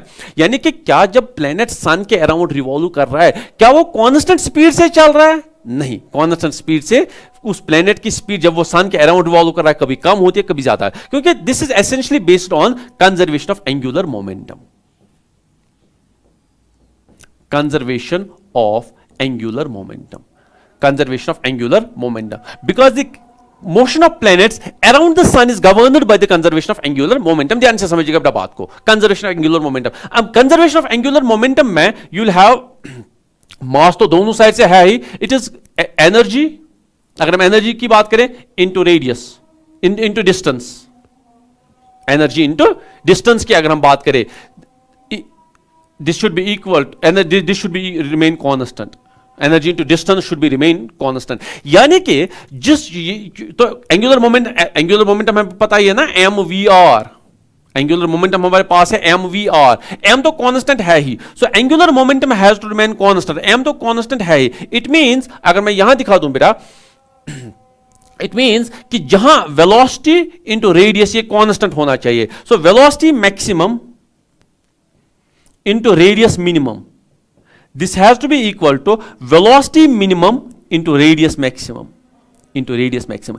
यानी कि जहां डिस्टेंस प्लेनेट से मैक्सिमम हो वहां वेलोसिटी कम होगी, और जहां प्लेनेट से, जहां सन से डिस्टेंस प्लेनेट की मिनिमम हो वहां वेलोसिटी मैक्सिमम होगी. तो डिस्टेंस मैक्सिमम कहां पे है? रेडियस मैक्सिमम बेटा यहां पे है. ये रेडियस मैक्सिमम है. ये वाला रेडियस जो है, ये वाला अगर मैं यहां करूं, दिस इज आर मैक्स. ये मैक्सिमम रेडियस है. मैक्सिमम रेडियस ये है, ये मैक्सिमम रेडियस है. और ये वाला मिनिमम रेडियस है, जिनको हम एपीहीलियन पेरीहीलियन भी कहते हैं. ये मिनिमम रेडियस है. तो जहां पे रेडियस मैक्सिमम है यहां पे वेलोसिटी मिनिमम होगी, यहां पे वेलोसिटी मिनिमम होगी. और जहां रेडियस मिनिमम है वहां वेलोसिटी मैक्सिमम होगी, वहां वेलोसिटी मैक्सिमम होगी. ये ध्यान से समझना बेटा. जहां डिस्टेंस प्लेनेट से, प्लेनेट की डिस्टेंस सन से जहां पे मैक्सिमम होगी वहां वेलोसिटी मिनिमम होगी, और जहां प्लेनेट की डिस्टेंस सन से नजदीक होगी वहां वेलोसिटी मैक्सिमम होगी. वेलोसिटी मिनिमम है तो एनर्जी, काइनेटिक एनर्जी भी मिनिमम होगी, और वेलोसिटी मैक्सिमम है तो काइनेटिक एनर्जी भी मैक्सिमम होगी. तो हमें याद रखना है बेटा, when a planet is further away from sun it will move slower, and when the planet is closer to the sun it will move faster. आपसे क्वेश्चन क्या था बेटा? Kinetic energy of the planet is maximum, वो P4 पे maximum होगा. यहां पे जब ये सन के सबसे ज्यादा नजदीक है, P4 ये this has to be P4. So ये ऑप्शन इसका है कि the velocity of the kinetic energy of the planet will be maximum when it is closer to the sun. इस चीज का बेटा ध्यान रखना है. चलिए, moving on to the next one. When a body is taken from pole to equator, its weight remains constant, increases, decreases. अगर हम एक बॉडी को इक्वेटर से पोल की तरफ ले जाएं, इस बॉडी के वेट पे क्या फर्क पड़ेगा? इस बॉडी के वेट पे क्या फर्क पड़ेगा? अब ध्यान से समझिए बेटा. This actually is based on the variation of acceleration due to gravity with the shape of earth, with the shape of. अगर बेटा चूंकि अर्थ सर्कुलर नहीं है, अगर अर्थ सर्कुलर होता, circle has one defining parameter that is radius of circle, so that every point on circumference of the circle is equidistant from centre of earth. Unfortunately that is not the case with the elliptical orbit. अगर ये elliptical orbit की हम बात करें, elliptical orbit की बात करें, अगर ये इक्वेटोरियल, अगर हम इसको इक्वेटोरियल रेडियस कहेंगे, सपोज ये इक्वेटोरियल रेडियस है और ये पोलर रेडियस है, ये पोलर रेडियस है. अब जाहिर सी बात है कि इक्वेटोरियल रेडियस जो है वो ज्यादा है पोलर रेडियस से, और रफली इक्वेटोरियल रेडियस जो है पोलर रेडियस से तकरीबन 21 किलोमीटर ज्यादा होता है. 21 किलोमीटर ज्यादा, तो इक्वेटोरियल रेडियस ज्यादा है, इक्वेटोरियल रेडियस ज्यादा है. अब अगर हम एक्सेलरेशन ड्यू टू ग्रेविटी का फॉर्मूला देखिए, G dash is equal to G into 1 minus omega square और cos square lambda, cos square lambda. अब ध्यान से समझिए, जब आप पोल से इक्वेटर की तरफ जा रहे हो तो रेडियस बढ़ रहा है, क्योंकि पोलर रेडियस कम है, इक्वेटोरियल रेडियस ज्यादा है. So once you move from pole to equator, once you move from pole to equator, radius increases, radius increases, क्योंकि इक्वेटोरियल रेडियस है.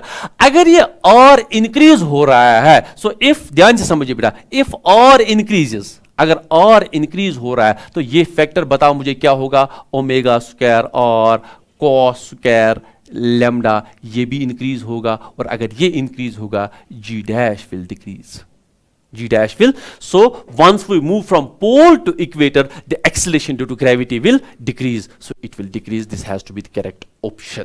ठीक है बेटा. This essentially was problem based on variation of G with the shape of the earth. Okay, ये तो अभी हम discuss कर ही रहे थे। The variation in speed of the planet in their orbits around the sun can be explained on the basis of conservation of angular momentum. Angular momentum, ये बेटा सही ऑप्शन है, एंगुलर मोमेंटम। अभी मैं कह रहा था हमारे पास एंगुलर मोमेंटम जो है वो कांस्टेंट रहना चाहिए as far as the planetary motion is concern. Angular momentum means m we r constant होना चाहिए, यानी कि एम, अगर अभी मैंने कहा था अगर वेलोसिटी मैक्सिमम है, रेडियस मिनिमम है, this should be equal to mass, तो वही रहेगा। वेलोसिटी उस दूसरे पॉइंट में मिनिमम होगा तो रेडियस मैक्सिमम होना चाहिए। सो this is essentially based on law of conservation of angular momentum. इससे पहले वाले क्वेश्चन में भी हमने डिस्कस किया था, फिर से हम याद रखेंगे कि as far as the planetary motion is concern, this is based on conservation of angular momentum. This is a concept based question. So quickly moving on to the next one. Okay, two satellites A and B go around a planet P in a circular orbits having radius 4r and r respectively. If the speed of satellite A is 3v, then the speed of satellite B will be.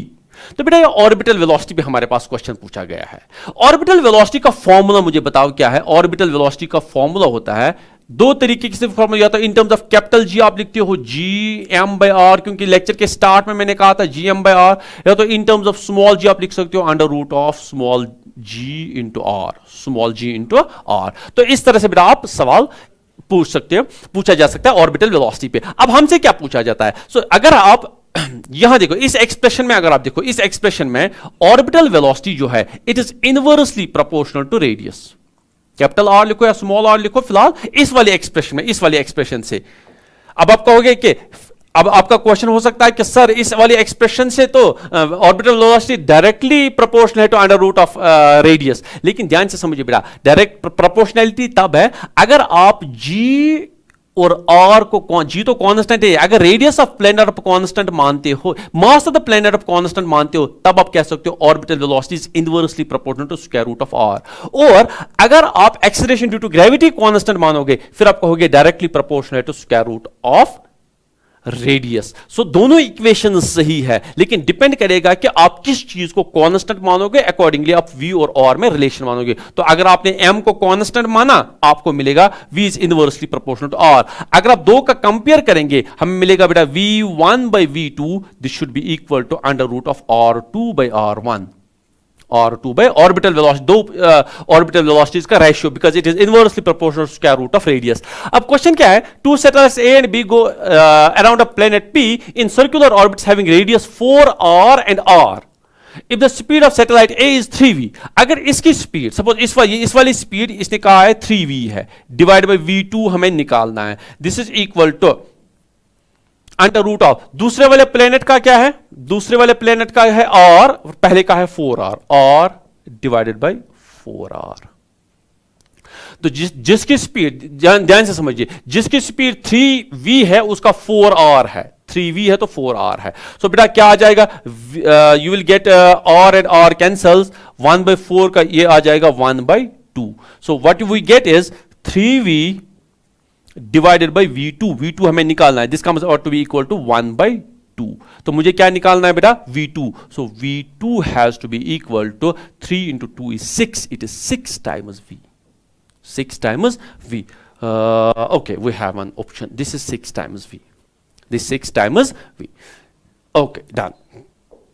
Next, a satellite is moving around the earth with speed v in a circular orbit of radius r. If the orbit radius is decreased by 1%, the speed of the satellite is, once again बेटा same formula मैं use करूंगा, मेरे पास orbital velocity का formula है under root of g m divided by r। इसी formula पे एक और क्वेश्चन में पूछा गया है। क्वेश्चन क्या है, a satellite is moving around the speed, एक सैटेलाइट जो है अर्थ के अराउंड रिवॉल्व कर रहा है, ठीक है, with speed v in circular orbit of radius r।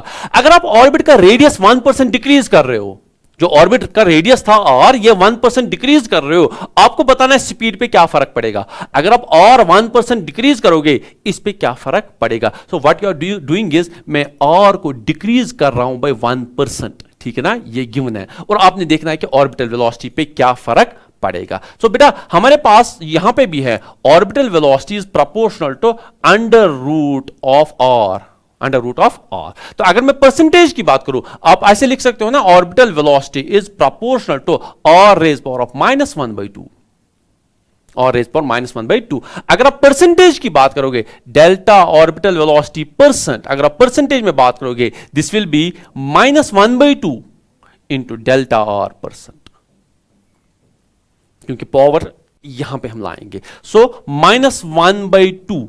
अब रेडियस को आप क्या कर रहे हो, रेडियस को आप डिक्रीज कर रहे हो बाय 1%। सो डेल्टा आर कितना है, डेल्टा आर जो है दिस इज -1%। माइनस क्यों आ गया बेटा, क्योंकि आप डिक्रीज कर रहे हो। अगर आप इंक्रीज करते फिर मैं +1% लेता। So this will B -1/2 into -1। So which minus minus is plus, सो इट is +1/2%. It means orbital velocity will increase by 1/2%. So orbital velocity will increase by 1/2%. हाँ वो ये 0.5, it will increase by 1/2%. तो बेटा इस चीज का ध्यान रखना है इस तरह से। चलिए बेटा next, okay, a small body of mass m falls to the earth from infinity distance away. What will be its velocity on reaching the earth? एक बॉडी जो है बेटा इन्फिनिटी से, ये लास्ट क्वेश्चन हम इसमें देखेंगे, एक बॉडी जो है इन्फिनिटी से सरफेस ऑफ अर्थ पे पड़ रही है, तो आपको बताना है कि जब वो बॉडी सरफेस ऑफ अर्थ पे पड़ेगी, what will be its velocity, what will be its velocity. तो यहां बेटा सो एक्चुअली क्या है, this is conservation of energy, conservation of energy. जब वो बॉडी इन्फिनिटी पे थी उसकी पोटेंशियल एनर्जी 0 थी, और जब वो तो फिर धीरे धीरे क्या होगा कि काइनेटिक एनर्जी बढ़ेगा, पोटेंशियल एनर्जी का क्या होगा, काइनेटिक बढ़ेगी, पोटेंशियल कम होगी, और जब वो बॉडी ग्राउंड को टच करेगी तो kinetic energy, when it will be about to touch the ground, kinetic energy will be maximum and potential energy will be minimum. So kinetic energy जो है, kinetic energy this will be, you have to equate it with potential energy. तो kinetic energy क्या है बेटा, 1/2 mv square, this has to be equal to m by r, m by r। या अगर आपने velocity निकालनी है, v square will be equal to 2, यहां ले जाओ बेटा 2gm into small m तो खैर कैंसल ही होगा, so let's eliminate it। so 2g it will be 2gm divided by r, 2gm divided by r। लेकिन अगर इन टर्म्स ऑफ स्मॉल m लिखना है, फिर से मैं बता दूंगा बेटा, स्मॉल m होता है gm by r square, gm by r square। In terms of small m लिखो बेटा, you will gate v square is equal to 2/r अपनी जगह लिखो, इस gm के बदले आप लिखोगे g into r square.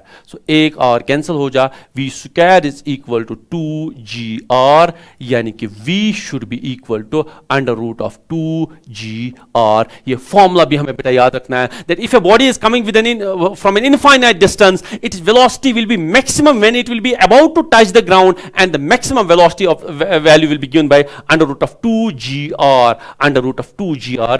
This has to be the correct option. So this finishes at least the quick revision for the gravitation, and next hopefully we'll be starting with the thermodynamics.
Okay, the gravitational force between 2 point masses m and capital M separated by distance is F. चलिए पहले ये देख लेते हैं. You have gravitational force between two masses. This is a mass, small m, and this is a mass, capital M, separated by some distance. किसी distance से suppose say they are separated by some distance, और इनके दरमियान gravitational force कितना है बेटा? F. Now, what if a point mass of 2m is placed next to m in contact with it? अब क्योंकि इन दोनों के दरमियान फोर्स कितना है बेटा? इन दोनों के दरमियान फोर्स क्या है? इन दोनों के दरमियान फोर्स क्या है? वो F है. अब आप क्या काम कर रहे हो? ये जो मास था, इसके साइड में एक और मास रख रहे हो 2m, जो रेड और 2m. अब आपको बताना है the force on m due to m and total force on m will be, कि जब पहले स्मॉल m और कैपिटल M ही थे. चलिए let me make this revised one. Let's make the figure again. आपसे सिचुएशन है बेटा कि आपके पास एक बॉडी है जिसका मास m है, यहां पे एक और बॉडी है जिसका मास 2m है. ठीक है, इनके दरमियान मान लो डिस्टेंस कितना है r, और इनके दरमियान फोर्स जो है फोर्स F है. ठीक है, इसके बाद आप क्या कर रहे हो? अब इस वाली बॉडी के पास तो सिचुएशन ये थी, ये m है, यहां पे 2m है.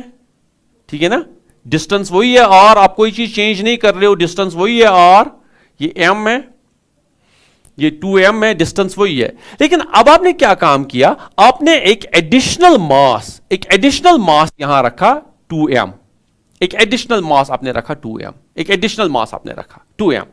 अब आपको बताना है कि सॉरी, ये this is capital M, this one is capital M, small m and capital M, this one is again capital M. यहां कैपिटल M है और ये कैपिटल M है, ये कैपिटल M है. अब आपको बताना है कि जब आपने ये सेकेंड मास 2m इसके साथ में रखा, इस कैपिटल M पे जो टोटल फोर्स, जो फोर्स पड़ रहा था स्मॉल m की वजह से, वो क्या होगा और टोटल फोर्स कितना होगा? एक चीज याद रखिएगा बेटा, superposition of principal states that the gravitational force between two bodies is independent of presence of other bodies, is independent of presence of other bodies. तो इस बॉडी जो ये कैपिटल M है, इस पे जो फोर्स पड़ रहा है, इस पे जो फोर्स पड़ रहा है, इट विल बी इंडिपेंडेंट कि इस M के साथ और कौन सी बॉडी है. सो इस M, जब अगर पहले इस बॉडी पे इस वाले मास की वजह से फोर्स F पड़ रहा था, अब अगर आपने कोई और बॉडी भी यहां पे रखी, इस M की वजह से इस कैपिटल M पे अब भी फोर्स F ही पड़ेगा. So force on M due to small m will again be F, वो तो F ही रहेगा. लेकिन F अब ये भी ऑप्शन है, ये भी ऑप्शन है, ये भी ऑप्शन है. सेकंड पार्ट क्या क्वेश्चन का? टोटल फोर्स ऑन M, इस M पे टोटल फोर्स अब कितना होगा? क्योंकि टोटल फोर्स जो है अब वो दो मासेस की वजह से होगा, इस मास की वजह से और इस मास की वजह से. तो टोटल फोर्स जो है, टोटल फोर्स कितना होगा? टोटल फोर्स होगा, एक तो होगा स्मॉल m की वजह से m divided by r square, plus फिर इस 2m की वजह से होगा m 2m, डिस्टेंस तो वही है, डिवाइडेड बाय r स्क्वायर. ये बेटा ये वाला फोर्स तो F है, this will be equal to plus 2 बाहर आ जाएगा, this will be 2 m by r square. So this is actually F plus 2F which is 3F. तो इस वाले बॉडी पे स्मॉल m की वजह से तो फोर्स F ही रहेगा, लेकिन total force, because superposition of principle में के दो स्टेटमेंट्स हम यहां यूज करेंगे. एक, इस m पे जो टोटल फोर्स स्मॉल m की वजह से फोर्स होगा, it will be unaffected by the presence of other masses, तो फोर्स F ही रहना है. Second, total force on capital M will be sum of individual forces by small m and 2m, वही मैंने कैलकुलेट किया, that comes out to be 3F. So F and 3F, this has to be the correct option. चलिए बेटा next, the height at which the acceleration due to gravity decreases by 36% to its value on the surface of earth is, assume the radius of earth is r. आप देखो बेटा, फिर से question है, based on the variation of g with the height above the surface of earth, किस height पे acceleration due to gravity will decrease by 36%. अगर चूंकि हमारे पास बेटा you have this way, g dash is equal to, height की मैं बात कर रहा हूं, g divided by 1 plus h by r whole square. 1 plus h by r, where g dash is acceleration due to gravity at a height h above the surface of earth. अगर 36% decrease हुआ तो वहां पे होगा कितना, 64%, which means actually g dash will be equal to 64% या 64 by 100 g. आप कहोगे 64% कहां से आ गया, 36% डिक्रीज हो रहा है तो वहां बचेगा कितना, 64%. तो बेटा यूज कीजिए, यहां पे g डैश के बदले मैं लिख रहा हूं 64 by 100 into g. This is equal to g divided by 1 plus h by r whole square. Okay, square this cancels, ये किसका स्क्वायर बनेगा, या इसको उल्टा करके मैं लिख सकता हूं बेटा 10 by 8 होल स्क्वायर. इसको उल्टा करके इसको भी उल्टा करो, आप लिख सकते हो 1 plus h by r whole square. ठीक है ना बेटा, फाइन. सो स्क्वायरिंग दोनों साइड से खत्म कर दो. 10 by 8 के बदले आप 5 by 4 लिख सकते हो. आप लिख सकते हो बेटा 5 by 4 is equal to 1 plus h by r, या 1 यहां लाओ, you will get 5 by 4 minus 1 is equal to h by r. So this is equal to 5 by 4, this is 1 by 4 is equal to h by r. So h will be equal to r by 4. R by 4. So h will be equal to r by 4. This has to be correct option. So at a height equal to 1/4 of radius of earth above the surface of earth, the acceleration due to gravity will decrease by 36%. चलिए बेटा, next.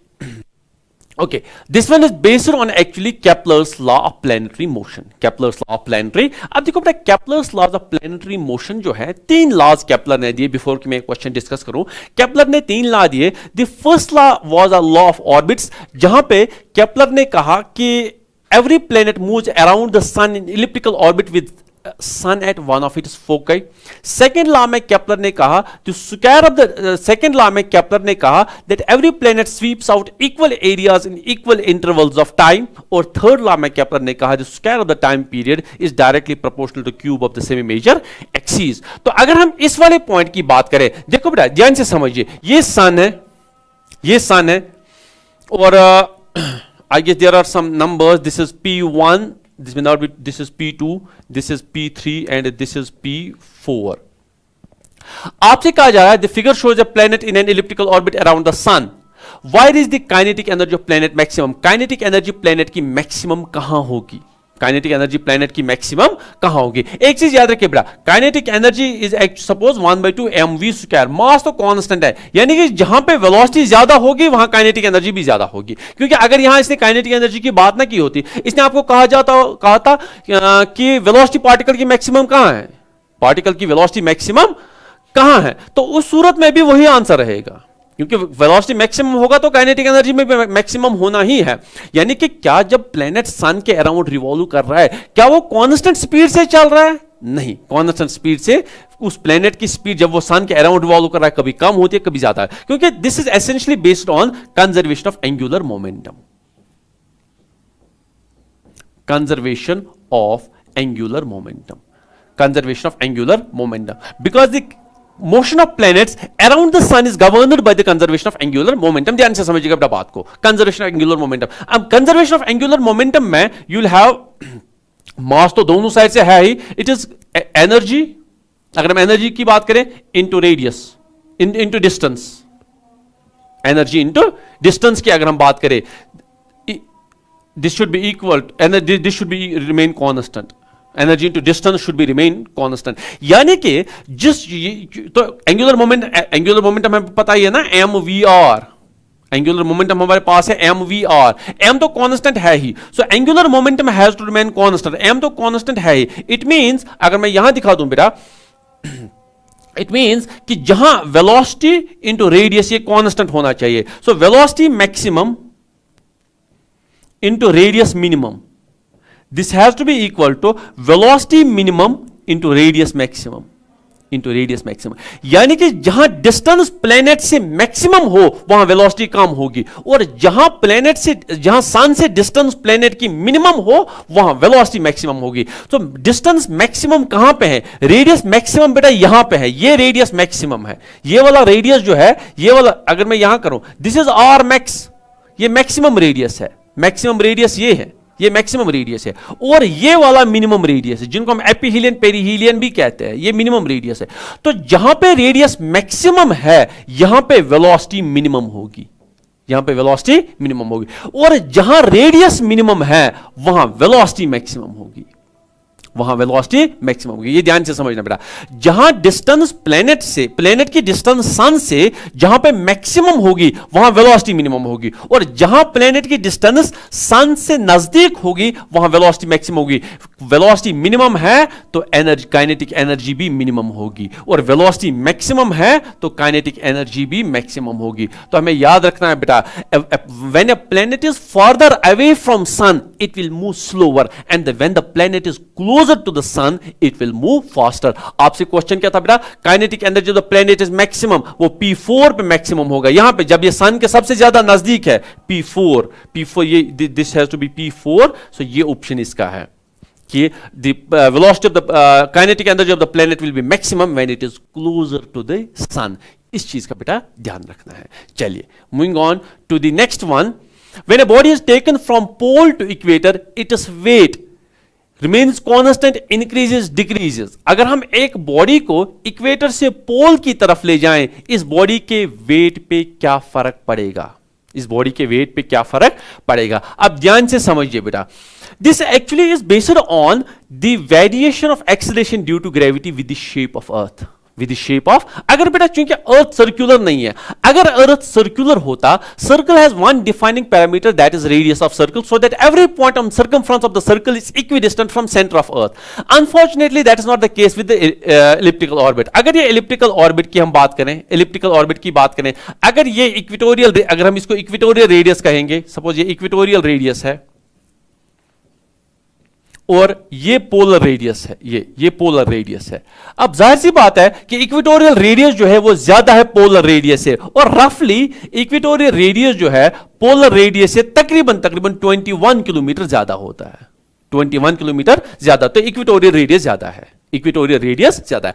अब अगर हम acceleration due to gravity का formula देखिए, G dash is equal to G into 1 minus omega square और cos square lambda, cos square lambda. अब ध्यान से समझिए, जब आप पोल से इक्वेटर की तरफ जा रहे हो तो रेडियस बढ़ रहा है, क्योंकि पोलर रेडियस कम है, इक्वेटोरियल रेडियस ज्यादा है. So once you move from pole to equator, once you move from pole to equator, radius increases, radius increases, क्योंकि इक्वेटोरियल रेडियस ज्यादा. अगर ये और इंक्रीज हो रहा है, सो इफ, ध्यान से समझिए बेटा, इफ और इंक्रीजेस, अगर और इंक्रीज हो रहा है तो ये फैक्टर बताओ मुझे क्या होगा? ओमेगा स्क्वायर और कॉस स्क्वायर लैम्डा, ये भी इंक्रीज होगा, और अगर ये इंक्रीज होगा G dash will decrease, G dash will. So once we move from pole to equator the acceleration due to gravity will decrease, so it will decrease. This has to be the correct option.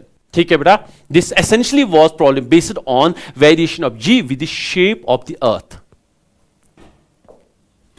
Okay, ये तो अभी हम discuss कर ही रहे थे. The variation in speed of the planet in their orbits around the sun can be explained on the basis of conservation of angular momentum. Angular momentum, ये बेटा सही ऑप्शन है. एंगुलर मोमेंटम, अभी मैं कह रहा था हमारे पास एंगुलर मोमेंटम जो है वो कांस्टेंट रहना चाहिए as far as the planetary motion is concern. Angular momentum means m we r constant होना चाहिए, यानी कि एम, अगर अभी मैंने कहा था अगर वेलोसिटी मैक्सिमम है, रेडियस मिनिमम है, this should be equal to mass, तो वही रहेगा.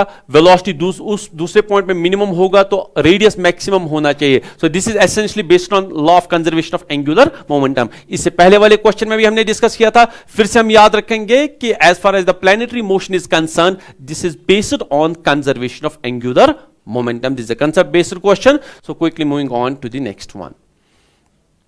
Okay, two satellites A and B go around a planet P in a circular orbits having radius 4r and r respectively. If the speed of satellite A is 3v, then the speed of satellite B will be. तो बेटा ये orbital velocity पे हमारे पास question पूछा गया है। Orbital velocity का formula मुझे बताओ क्या है। ऑर्बिटल वेलोसिटी का फॉर्मूला होता है दो तरीके से फॉर्मूला, या तो in terms of capital G आप लिखते हो जी एम बाय आर, क्योंकि लेक्चर के स्टार्ट में मैंने कहा था जी एम बाय आर, या तो in terms of small g आप लिख सकते हो under root of small g into r, small g into r. तो इस तरह से बेटा आप सवाल पूछ सकते हो, पूछा जा सकता है ऑर्बिटल वेलोसिटी पे। अब हमसे क्या पूछा जाता है? अगर आप यहां देखो इस एक्सप्रेशन में, अगर आप देखो इस एक्सप्रेशन में ऑर्बिटल वेलोसिटी जो है it is inversely proportional to radius. Capital R लिखो या स्मॉल आर लिखो फिलहाल इस वाले एक्सप्रेशन में, इस वाले एक्सप्रेशन से। अब आप कहोगे कि अब आपका क्वेश्चन हो सकता है कि सर इस वाली एक्सप्रेशन से तो ऑर्बिटल वेलोसिटी डायरेक्टली प्रोपोर्शनल है to under root of radius, लेकिन ध्यान से समझिए बेटा डायरेक्ट प्रोपोर्शनैलिटी तब है अगर आप जी और आर को, जी तो कांस्टेंट है, अगर radius of planet of constant मानते हो, mass of the planet of constant मानते हो, तब आप कह सकते हो orbital velocity is inversely proportional to square root of R. और अगर आप acceleration due to gravity constant मानोगे फिर आप कहोगे directly proportional to square root of radius. So दोनों इक्वेशन सही है, लेकिन डिपेंड करेगा कि आप किस चीज को कांस्टेंट मानोगे, अकॉर्डिंगली आप v और r में रिलेशन मानोगे। तो अगर आपने m को कांस्टेंट माना आपको मिलेगा v is inversely proportional to r। अगर आप दो का कंपेयर करेंगे हमें मिलेगा बेटा v1 by v2 this should be equal to under root of r2 by r1, r2 by orbital velocity, दो ऑर्बिटल वेलोसिटीज का ratio, because it is inversely proportional square root of radius. अब question क्या है? Two satellites A and B go around a planet P in circular orbits having radius 4r and r. If the speed of satellite A is 3v, अगर इसकी speed suppose इस वाली speed इसने कहा है 3v है, डिवाइड बाय v2 हमें निकालना है, this is equal to under root of दूसरे वाले प्लेनेट का क्या है? दूसरे वाले प्लेनेट का है r, पहले का है 4r, r divided by 4r। तो जिसकी स्पीड ध्यान से समझिए, जिसकी स्पीड 3v है उसका 4r है, 3v है तो 4r है। सो बेटा क्या आ जाएगा? You will get r and r cancels, 1/4 का ये आ जाएगा 1/2। So what we get is 3v divided by v2, v2 हमें निकालना है, this comes out to be equal to 1/2। तो मुझे क्या निकालना है बेटा? v2। So v2 has to be equal to 3 into 2 is 6, it is 6 times v, 6 times v. Okay, we have an option, this is 6 times v, this 6 times v. Okay, done.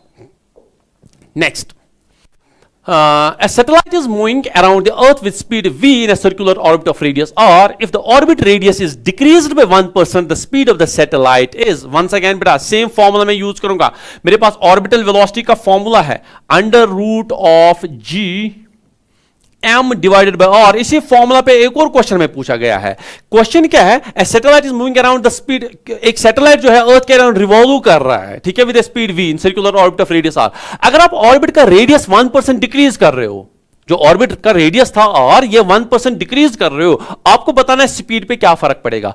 अगर आप r 1% decrease करोगे इस पे क्या फर्क पड़ेगा? So what you are doing is मैं r को डिक्रीज कर रहा हूं बाय 1%, ठीक है ना, ये गिवन है, और आपने देखना है कि ऑर्बिटल वेलोसिटी पे क्या फर्क पड़ेगा। सो बेटा हमारे पास यहां पे भी है orbital velocity is proportional to under root of r, under root of r। तो अगर मैं परसेंटेज की बात करूं आप ऐसे लिख सकते हो ना, orbital velocity is proportional to r raise power of -1/2, और रेज पावर -1/2।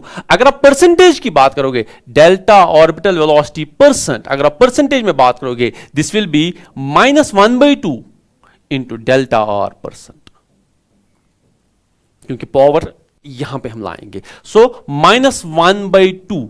अब रेडियस को आप क्या कर रहे हो? रेडियस को आप डिक्रीज कर रहे हो बाय 1%। सो डेल्टा आर कितना है? डेल्टा आर जो है दिस इज -1%। माइनस क्यों आ गया बेटा? क्योंकि आप डिक्रीज कर रहे हो। अगर आप इंक्रीज करते फिर मैं +1% लेता। So this will B -1/2 into -1। So which minus is plus, सो इट is +1/2%. It means orbital velocity will increase by 1/2%. So orbital velocity will increase by 1/2%. हाँ वो ये 0.5, it will increase by 1/2%. तो बेटा इस चीज का ध्यान रखना है इस तरह से। चलिए बेटा next, okay, a small body of mass m falls to the earth from infinity distance away, what will be its velocity on reaching the earth? एक बॉडी जो है बेटा इन्फिनिटी से, ये लास्ट क्वेश्चन हम इसमें देखेंगे, एक बॉडी जो है इन्फिनिटी से सरफेस ऑफ अर्थ पे पड़ रही है, तो आपको बताना है कि जब वो बॉडी सरफेस ऑफ अर्थ पे पड़ेगी, what will be its velocity, what will be its velocity. तो यहां बेटा सो एक्चुअली क्या है, this is conservation of energy, conservation of energy. जब वो बॉडी इंफिनिटी पे थी उसकी पोटेंशियल एनर्जी जीरो थी, और जब वो तो फिर धीरे धीरे क्या होगा कि काइनेटिक एनर्जी बढ़ेगा, पोटेंशियल एनर्जी का क्या होगा, काइनेटिक बढ़ेगी, पोटेंशियल कम होगी, और जब वो बॉडी ग्राउंड को टच करेगी तो kinetic energy when it will be about to touch the ground, kinetic energy will be maximum and potential energy will be minimum.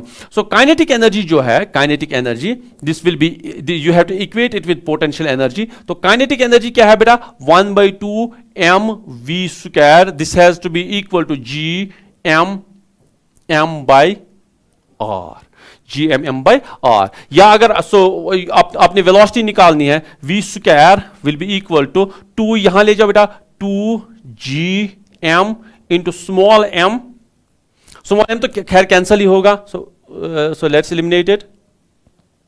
so 2g it will be 2gm divided by r, 2gm divided by r। लेकिन अगर इन terms of small m लिखना है, फिर से मैं बता दूंगा बेटा, स्मॉल m होता है gm by r square, gm by r square। In terms of small m लिखो बेटा, you will gate v square is equal to 2/r, अपनी जगह लिखो, इस gm के बदले आप लिखोगे g into r square।